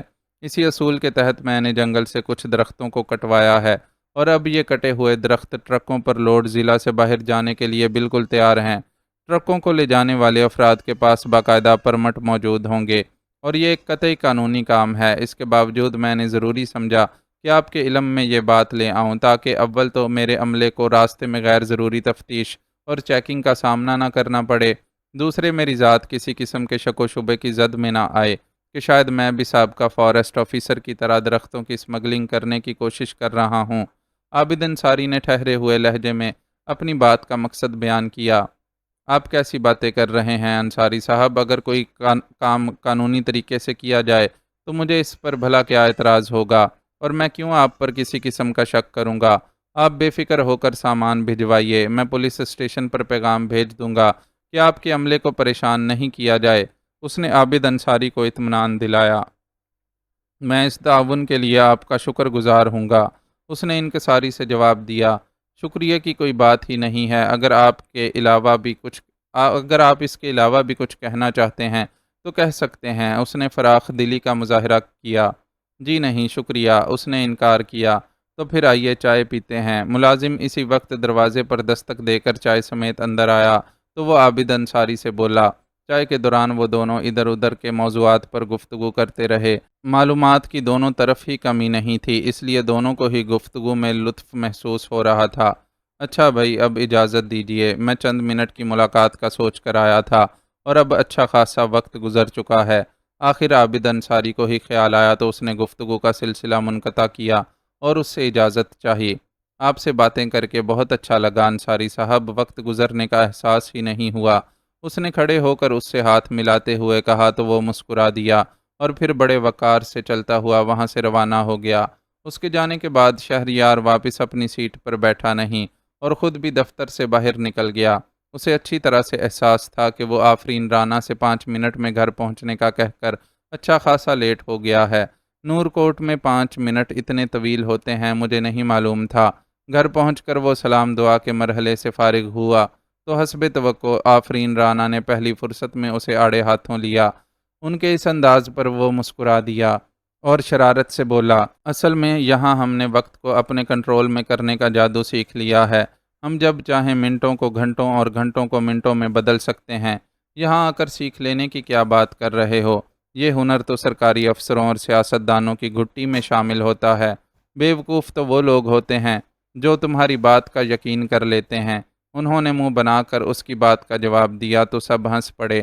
پھر لیاقت رانا اس کا شانہ تھپکتے ہوئے بولے، برخوردار، یہ جو تمہاری ممانی جان ہیں، انہوں نے اپنی زندگی میں انہی 2 کیٹیگریز کے لوگوں کو بھگتتے ہوئے گزاری ہے، اس لیے یہ خوب جانتی ہیں کہ ہمارا تمہارا کچا چٹھا کیا ہے۔ اس لیے تو میں یہ بھی جانتا ہوں کہ میری پیاری ممانی جان میری مجبوری کو سمجھ سکتی ہیں۔ وہ بڑے یقین سے بولا اور لاڈ سے آفرین رانا کے گلے میں ہاتھ ڈالتے ہوئے اپنی صفائی پیش کرنے لگا۔ ممانی جان، جب میں نے آپ سے فون پر کہا کہ میں 5 منٹ میں پہنچ رہا ہوں تو یقین کریں میں 5 منٹ میں ہی یہاں پہنچنے کا ارادہ رکھتا تھا، لیکن عین وقت پر ایک ایسے ملاقاتی آفس پہنچ گئے کہ میں کسی صورت انہیں نظر انداز نہیں کر سکتا تھا۔ ان سے فارغ ہوتے ہی میں یہاں پہنچا ہوں۔ کوئی بات نہیں بیٹا، میں جانتی ہوں ان مسائل کے بارے میں، مجھے تم سے کوئی شکایت نہیں ہے۔ حسب عادت انہوں نے اس کے لیے اپنا دل فوراً ہی کشادہ کر لیا۔ ویسے بھی ان کی ناراضی مصنوعی تھی۔ میکے سے لے کر شوہر کے گھر تک انہوں نے مردوں کی یہی مصروفیات دیکھی تھیں، اس لیے اس طرح کی باتوں کو خوب سمجھتی تھیں۔ کھانا لگ گیا ہے، آپ لوگ کھانے کے لیے آ جائیں۔ ماریا، جو اس گفتگو کے دوران میں خاموشی سے اٹھ کر کمرے سے چلی گئی تھی، واپس آ کر بولی، آپ لوگ چلیں پلیز، میں بس 2 منٹ میں چینج کر کے آتا ہوں۔ وہ دفتر میں پہنے جانے والے پرتکلف لباس میں خود کو غیر آرام دہ محسوس کر رہا تھا، چنانچہ ان لوگوں سے بولتا ہوا اپنی جگہ سے کھڑا ہو گیا۔ ماریا ان دونوں کو اپنی میت میں ڈائننگ روم میں لے گئی۔ ڈائننگ ٹیبل پرتکلف کھانے سے سجی ہوئی تھی۔ ماریا نے اپنے سسرالی رشتہ داروں کے لیے خاصا اہتمام کیا تھا۔ اس اہتمام کو دیکھ کر آفرین رانا خوشی سے مسکرائیں۔ شہریار کے ماریا سے شادی کے فیصلے سے وہ جتنی ناخوش تھیں، وہ احساس آہستہ آہستہ معدوم ہونے لگا تھا۔ ماریا ایک پروفیشنل ڈاکٹر ہونے کے باوجود اچھی خاتون خانہ ثابت ہو رہی تھی۔ البتہ ماریا کا غیر مسلم ہونا ان کے لیے اب بھی باعث خلش تھا۔ شہریار ان کے لیے شوہر کے بھانجے سے بڑھ کر بیٹے کی سی حیثیت رکھتا تھا، اور وہ تشویش میں مبتلا تھیں کہ اس کی آنے والی نسل ایک غیر مسلم ماں کی آغوش میں پرورش پا کر جانے کس رخ پر چل نکلے گی۔ بڑا تکلف کر ڈالا تم نے، تمہارے ماموں جان تو پرہیزی کھانا کھاتے ہیں، اور خود مجھے کھانے پینے کا اتنا زیادہ شوق نہیں رہا ہے۔ کرسی پر بیٹھنے کے بعد انہوں نے ماریا سے کہا تو ان کے جملے کے آخر میں اداسی کا وہ رنگ بھی تھا جو ایک جوان بیٹے کو گنوا دینے والی ماں کی گفتگو کا لازمی جز ٹھہرا تھا۔ صبر اور وزاداری کے تقاضے نبھانے کے لیے انہوں نے بے شک خود کو سنبھال لیا تھا، لیکن سجاد رانا کی موت نے جو زخم ان کے دل پر لگایا تھا وہ کبھی مندمل ہونے والا نہیں تھا۔ آپ لوگ پہلی بار یہاں آئے ہیں، اتنی مہمان نوازی تو میرا فرض بنتی ہے۔ انکل کے پرہیز کا مجھے علم ہے، اس لیے میں نے ان کے لیے الگ سے کھانا بنوایا ہے۔ باقی آپ کو میری خاطر ہر ڈش ضرور چکھنی ہوگی۔ اس نے محبت بھرے اصرار سے کہا تو وہ سر کو اسبات میں جنبش دیتے ہوئے مسکرا دیں۔ اپنی قلبی کیفیت جو بھی تھی، لیکن وہ بڑی بامروت اور وزادار خاتون تھیں جنہیں دوسروں کا خیال اپنی ذات سے کچھ بڑھ کر ہی رہتا تھا۔ لیاقت رانا اس گفتگو کے دوران خاموش رہے تھے۔ وہ بہت زیادہ بولنے والے آدمی نہیں تھے۔ شینا اور سجاد رانا کی موت کے صدمے کے بعد پے در پے گھیر لینے والی بیماریوں نے انہیں بہت کمزور کر دیا تھا، اور وہ پہلے کی نسبت اور بھی کم بات کرنے لگے تھے۔ ارے آپ لوگوں نے ابھی تک کھانا شروع نہیں کیا؟ شہریار اپنے کہے کے مطابق 2 منٹ میں ہی چینج کر کے ڈائننگ روم میں پہنچ چکا تھا۔ تمہاری بیگم نے اہتمام ہی اتنا کر ڈالا ہے کہ سمجھ نہیں آ رہا کہاں سے شروع کریں۔ آفرین رانا نے شگفتگی سے اس کی بات کا جواب دیا، یہ مشکل میں آسان کر دیتا ہوں۔ وہ ان کے برابر والی کرسی گھسیٹ کر بیٹھ گیا اور اپنے ہاتھ سے ان کی پلیٹ میں کھانا ڈالنے لگا۔ آپ بھی شروع کریں نا انکل، ماریا نے لیاقت رانا سے کہا تو انہوں نے اپنے سامنے رکھے پرہیزی کھانے کی طرف ہاتھ بڑھا دیا۔ دوسری طرف آفرین رانا اور شہریار کے درمیان لاڈ پیار کا سلسلہ جاری تھا۔ اتنا کھانا تمہیں کس نے بتایا ہے کہ میں نے ہفتے بھر سے کچھ نہیں کھایا؟ وہ مختلف ڈشز سے اپنی پلیٹ میں منتقل کیے جانے والے کھانے کو دیکھ کر شہریار سے احتجاج کر رہی تھیں۔ کسی کو بتانے کی ضرورت نہیں ہے، آپ کی حالت دیکھ کر پتہ چل رہا ہے کہ آپ کافی عرصے سے کھانا کھانے کے بجائے صرف سونگھنے پر ہی اکتفا کر رہی ہیں۔ اگر آج بھی آپ نے اپنی یہ روش برقرار رکھی تو بیچاری ماریا کا دل ٹوٹ جائے گا۔ اس نے اتنے اہتمام آپ ہی کے لیے تو کیا ہے، ورنہ مجھے کہاں اتنا پرتکلف کھانا کھانے کو ملتا ہے۔ وہ ماموں مومانی کو اپنے گھر میں پا کر دلی خوشی محسوس کر رہا تھا، اس لیے لہجے میں بھی کچھ شوخی آ گئی تھی۔ اسے ماریا کا اپنے عزیزوں کا اتنا خیال رکھنا بھی اچھا لگا، اور اس کی خوبیوں میں ایک اور پلس پوائنٹ شامل ہو گیا، یہ اتنی باتیں اس کے سامنے بنانا جو تمہیں جانتا نہ ہو۔ میں نے تو تمہیں اپنے ہاتھوں سے پال پوس کر اتنا بڑا کیا ہے، کیا مجھے نہیں معلوم کہ تم کس طرح کا کھانا کھاتے ہو؟ یہ بیچاری اگر تمہارے لیے اہتمام کروا بھی لے تو تم کون سا خوش ہو جاؤ گے؟ تمہیں کہاں اچھے لگتے ہیں یہ کوفتے کباب اور نہاری قورمہ جیسے کھانے؟ تم جو پھیکے سیٹھے ذائقے پسند کرتے ہو وہ تو تمہارے ماموں جان کے پرہیزی کھانے میں ہی مل سکتے ہیں۔ انہوں نے اس کی اچھی خاصی کھنچائی کر دی، لیکن کھانے کا سلسلہ بہرحال جاری تھا۔ وہ اپنی عادت اور خواہش کے برخلاف صرف ماریا کو خوش کرنے کے لیے کھانے سے رغبت کا اظہار کر رہی تھیں۔ آپ لوگ یہاں آ رہے تھے تو مریم بھابھی کو بھی ساتھ لے آتے، فیملی کے سب لوگ ایک ساتھ جمع ہوں تو اچھا لگتا ہے۔ وہ ہوتی تو اس وقت فیملی مکمل ہو جاتی۔ کھانے کے دوران میں اسے خیال آیا تو اس نے آفرین رانا سے کہا، مریم کی طبیعت کچھ ٹھیک نہیں تھی اس لیے وہ ہمارے ساتھ نہیں آ سکی، لیکن تمہاری خواہش اس طرح پوری ہو سکتی ہے کہ تم لوگ ہمارے ساتھ لاہور چلو، ہم بھی کچھ دن سکھ سے رہیں، کہ ہمارے بچے ہماری نظروں کے سامنے ہیں اور خیریت سے ہیں۔ اس کی بات سے سرا پکڑتے ہوئے آخرکار آفرین رانا اپنے مطلب کی بات پر آ گئیں۔ ان کی بات سن کر شہریار نے بے اختیار ایک گہرا سانس لیا۔ وہ پہلے ہی سمجھ رہا تھا کہ ان دونوں کا یوں اچانک چلے آنا خالی از علت نہیں ہے۔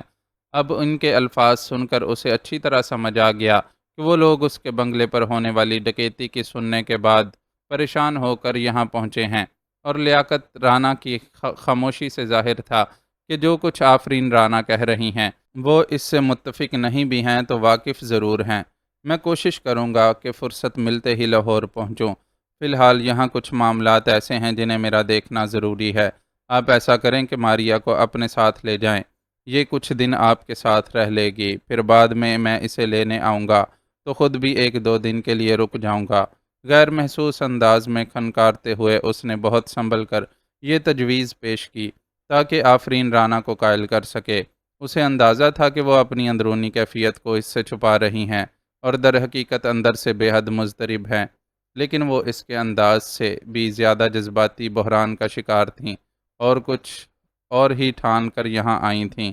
چنانچہ بڑے دو ٹوک انداز میں بولیں، میں تم لوگوں کو چند دن کے لیے لاہور آنے کی دعوت نہیں دے رہی ہوں، میں تمہارے لاہور میں مستقل قیام کی بات کر رہی ہوں۔ چھوڑو اس نوکری کو، اتنا پیسہ چھوڑ کر گئے ہیں تمہارے ماں باپ، تمہارے ماموں جان کے پاس جو کچھ بھی ہے وہ تمہارا ہی ہے۔ اس رقم سے کوئی اچھا سا بزنس کرو، ہر وقت کی اس جھک جھک اور مارم ماری سے تو جان چھوٹے گی۔ وہ گویا سب کچھ طے کر کے آئی تھی۔ ان کی تجویز سن کر وہ ہکا بکا رہ گیا اور سوالیہ نظروں سے لیاقت رانا کی طرف دیکھا۔ وہ بے بسی سے شانے اچکا کر رہ گئے، یعنی جو کچھ آفرین رانا کہہ رہی تھیں وہ خود ان کی اپنی سوچ تھی، اور وہ شاید خاموش رہنے کا وعدہ کر کے آئے تھے۔ آپ اتنی جذباتی کیوں ہو رہی ہیں ممانی جان؟ ایسا تو کچھ بھی نہیں ہوا کہ میں نوکری چھوڑ چھاڑ کر ایک طرف ہو کر بیٹھ جاؤں اور اپنی شکست کا اعتراف کر لوں۔ آخر جب یہ طے ہو گیا کہ اسے اپنی وکالت خود ہی کرنی ہے تو وہ پوری طرح سنبھل کر ان کی طرف متوجہ ہو گیا۔ تم مجھے بتا دو کہ اب کیا ہونا باقی رہ گیا ہے؟ جب سے تم نے یہ نوکری کی ہے کیا کیا نہیں ہوا؟ کئی بار تم زخمی ہوئے، تمہیں اغوا کیا گیا، دھمکی امیز فون کالز اور خطوط آنے لگے، اور اب رہی سہی کسر اس ڈکیتی نے پوری کر دی۔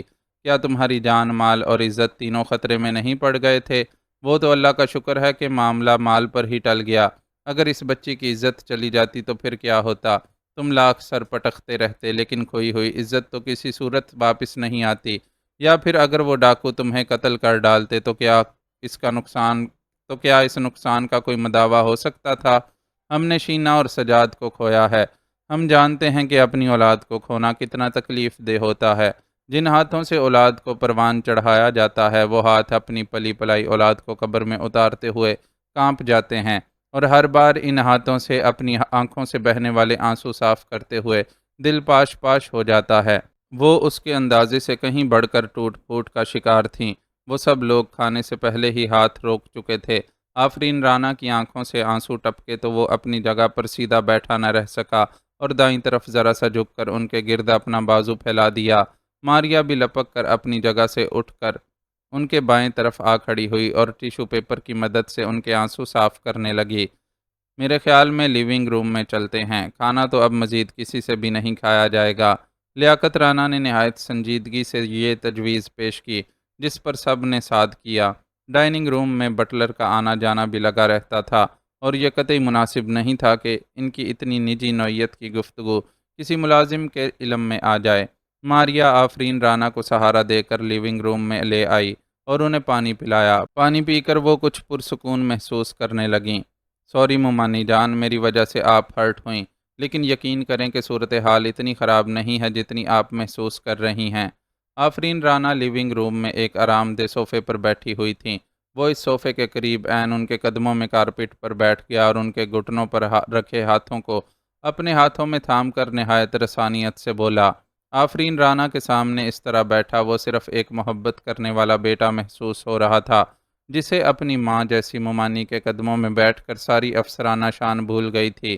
مجھے بہلانے کی کوشش مت کرو شاعری، یہ ٹھیک ہے کہ میں کبھی عملی میدان میں نہیں اتری اور میں نے اپنی ساری زندگی ایک گھریلو عورت کی طرح گزار دی، لیکن یہ تو تم بھی جانتے ہو کہ مجھ جیسا فیملی بیک گراؤنڈ رکھنے والی عورت اتنی بیوقوف نہیں ہو سکتی کہ حالات کا تجزیہ درست نہ کر سکے۔ ان علاقوں میں ڈاکوؤں کی سرپرستی کون کرتا ہے اور وہ کس کے اشارے پر کام کرتے ہیں، میں اچھی طرح جانتی ہوں۔ اس لیے تمہارے گھر ہونے والی ڈکیتی کو ایک عام ڈکیتی کی واردات تسلیم نہیں کر سکتی، اور یہ بھی جانتی ہوں کہ اس موقع پر ڈاکوؤں نے مال و اسباب لوٹنے کے سوا اگر کچھ اور نہیں کیا تو صرف اس لیے کہ تمہارا دشمن تمہیں وارننگ دینا چاہتا تھا۔ اگر تم نے اس وارننگ کو نہیں سمجھا تو آگے چل کر معاملہ اور بھی گمبھیر ہو جائے گا۔ وہ بالکل درست تجزیہ کر رہی تھیں۔ اس بار شہریار انہیں کوئی طفل تسلی نہیں دے سکا اور مناسب یہی سمجھا کہ ان سے کھل کر بات کر لی جائے، چنانچہ ان کے چہرے کی طرف دیکھتے ہوئے نہایت سنجیدگی سے بولا، مومانی جان، آپ جو کچھ کہہ رہی ہیں میں اس کے درست ہونے سے انکار نہیں کروں گا۔ ڈکیتی کے بارے میں جو اندازہ آپ نے قائم کیا ہے وہی میرا بھی اندازہ ہے۔ میں نے خود کو دی جانے والی وارننگ بھی اچھی طرح سمجھ لی ہے، لیکن میں ڈر کر پیچھے ہٹنے کے لیے تیار نہیں ہوں۔ آپ اسے میری ضد یا انا کا معاملہ مت سمجھیے گا۔ اگر یہ ضد ہوتی تو میں آپ کے ایک اشارے پر اس سے دستبردار ہو جاتا، لیکن میں جس سوچ کے تحت اپنی جگہ پر ڈٹا ہوا ہوں وہ مجھے قدم پیچھے ہٹانے نہیں دیتی۔ میں سوچتا ہوں کہ اگر میں اس سیٹ پر ہوں تو اس ملک کا کم از کم ایک ضلع تو کرپٹ افسر سے محفوظ ہے۔ میرے جیسے چند ایک اور بھی ہوں گے، لیکن ان میں سے کسی اور کو میری جیسی سہولیات یا فیملی بیک گراؤنڈ شاید ہی میسر ہو۔ یہ اللہ کا احسان ہے کہ اگر اس نے مجھے حق و باطل میں فرق کا شعور دیا ہے تو ایسے اسباب بھی بہت مہیا کیے ہیں جن کی مدد سے میں اپنی جنگ کو جاری رکھ سکوں، اور یہ اللہ کا اصول ہے کہ جسے نوازتا ہے اسے آزمائش میں بھی مبتلا کرتا ہے۔ کیا آپ چاہتی ہیں کہ میں اس آزمائش میں ناکام ہو جاؤں، ہزاروں انسانوں کی بھلائی کو بھول کر صرف اپنی جان کی سلامتی کا سوچوں اور وہ سارے اسباق فراموش کر دوں جو آپ نے مجھ میں جذبہ حب الوطنی پیدا کرنے کے لیے پڑھائے تھے؟ آپ اگر ضد کریں گی تو میں ہو سکتا ہے صرف آپ کی خاطر پیچھے ہٹنے کو تیار ہو جاؤں، لیکن کیا یہ بہت سے لوگوں کے ساتھ ناانصافی نہیں ہوگی؟ میں تو اپنی اس بزدلی پر اپنے ضمیر کے تانے سن سن کر ہی مر جاؤں گا۔ وہ بات کرتے کرتے خاصا ازردہ ہو گیا۔ اس موقع پر لیاقت رانا نے اس گفتگو میں دخل دیا اور اس کی حمایت میں آواز بلند کرتے ہوئے کہنے لگے، یہ ٹھیک کہہ رہا ہے آفرین، یہ ہمارے ہاتھوں کا پلا ہوا بچہ ہے، ہم سے بڑھ کر کون اسے سمجھ سکتا ہے۔ اگر آج ہم نے زبردستی اسے اس کی جاب سے الگ ہونے پر مجبور کر دیا تو اس کے اندر توانائی کا جو سر چشمہ ہے وہ سوکھ جائے گا۔ ہم اسے اپنے قریب تو رکھ لیں گے لیکن شہریار عادل کے اصل کو کھو دیں گے۔ میری مانو تو اسے اس کے حال پر چھوڑ دو اور اسے وہ جنگ لڑنے دو جو شاید ہم میں سے ہر ایک پر فرض ہے، لیکن ہم مسلسل ظلم کے آگے سر جھکانے کی روش اختیار کر کے اس جنگ میں شامل ہونے سے کتراتے ہیں۔ یہ جنگ کسی نہ کسی کو تو لڑنی ہے، تو پھر وہ ہمارا یہ بیٹا کیوں نہ ہو کہ ہم بھی فخر سے سر بلند کر سکیں اور بارگاہ الہی میں سرخرو ہوں کہ ہم نے اس مجاہد کی پرورش کی تھی جو اللہ کے حکم کے عین مطابق باطل کو مٹانے کے لیے لڑا۔ اگر میری مانو تو تم اسے بالکل نہیں روکو، کیونکہ یہ جو کچھ کرنا چاہتا ہے وہ فرض کفایہ ہے جو کسی نہ کسی کو تو ادا کرنا ہی ہے، ورنہ جواب طلبی تو سب سے ہی ہوگی۔ لیاقت رانا خاموش ہو چکے تھے، لیکن ان کے لفظوں کی آنچ اب بھی ہر ایک اپنے دل پر محسوس کر رہا تھا۔ آفرین رانا اپنی جگہ بالکل خاموش اور ساکت بیٹھی تھیں۔ مجھے اجازت دیں ممانی جان، میں اپنے حصے کا فرض ادا کرنا چاہتا ہوں۔ مجھ پر بہت قرض ہے، مجھے اپنے ہم وطنوں کے لیے کچھ کرنا ہے جنہوں نے میری شینا اور سجاد بھائی کی زندگیوں کا چراغ گل کیا۔ ان قاتلوں کو کیفر کردار تک پہنچائے بغیر مجھے کسی صورت قرار نہیں آئے گا۔ وہ اب بھی آفرین رانا کے قدموں میں بیٹھا تھا اور جلتی آنکھوں سے ان سے مخاطب تھا۔ آفرین رانا نے جواب میں زبان سے کچھ نہیں کہا اور اپنا دایاں ہاتھ اس کے سیاہ گنے بالوں سے ڈھکے سر پر رکھ دیا۔ یہ ان کا خاموش اجازت نامہ تھا جسے پا کر وہ کھل اٹھا۔ Thank you so much sweet ممانی جان، اس نے کسی نو عمر لڑکے کی طرح خوشی کا اظہار کیا اور پھر ماریا کی طرف پلٹ کر بولا، ذرا اچھی سی چائے تو بنواؤ۔ ممانی جان کے مان جانے کی خوشی کو ہم خوشبودار و خوش ذائقہ چائے کے ساتھ انجوائے کریں گے۔ اس کے لہجے کی شوخی واپس لوٹ آئی تھی۔ اس ساری صورتحال میں خاموش تماشائی کا کردار ادا کرنے والی ماریا حرکت میں آئی اور انٹرکام کی سہولت کا فائدہ اٹھاتے ہوئے وہیں سے چائے کے لیے آرڈر دے دیا۔ اوکے، تو پھر ہم اپنے اسی پروگرام پر واپس آ جاتے ہیں۔ ماریا آپ کے ساتھ لاہور جائے گی اور میں بعد میں فرصت ملتے ہی وہاں پہنچوں گا۔ لیکن میرا ہیلتھ یونٹ، ماریا ذرا سٹ پٹاتے ہوئے بولی، تم تو پہلے ہی ڈکیتی کے بعد سے وہاں نہیں جا رہی ہو، کچھ دن اور چھٹی کر لو، میں تمہارے کسی متبادل کا بندوبست کر دوں گا۔ وہ اتنے حتمی لہجے میں بات کر رہا تھا کہ ماریا کے لیے انکار کی گنجائش نہیں تھی۔ اندر سے سخت جزبز ہونے کے باوجود اسے اس فیصلے کو مسکراتے ہوئے قبول کرنا پڑا۔ معزز ناظرین و سامعین، لائک، کمنٹس اور شیئر ضرور کریں، شکریہ۔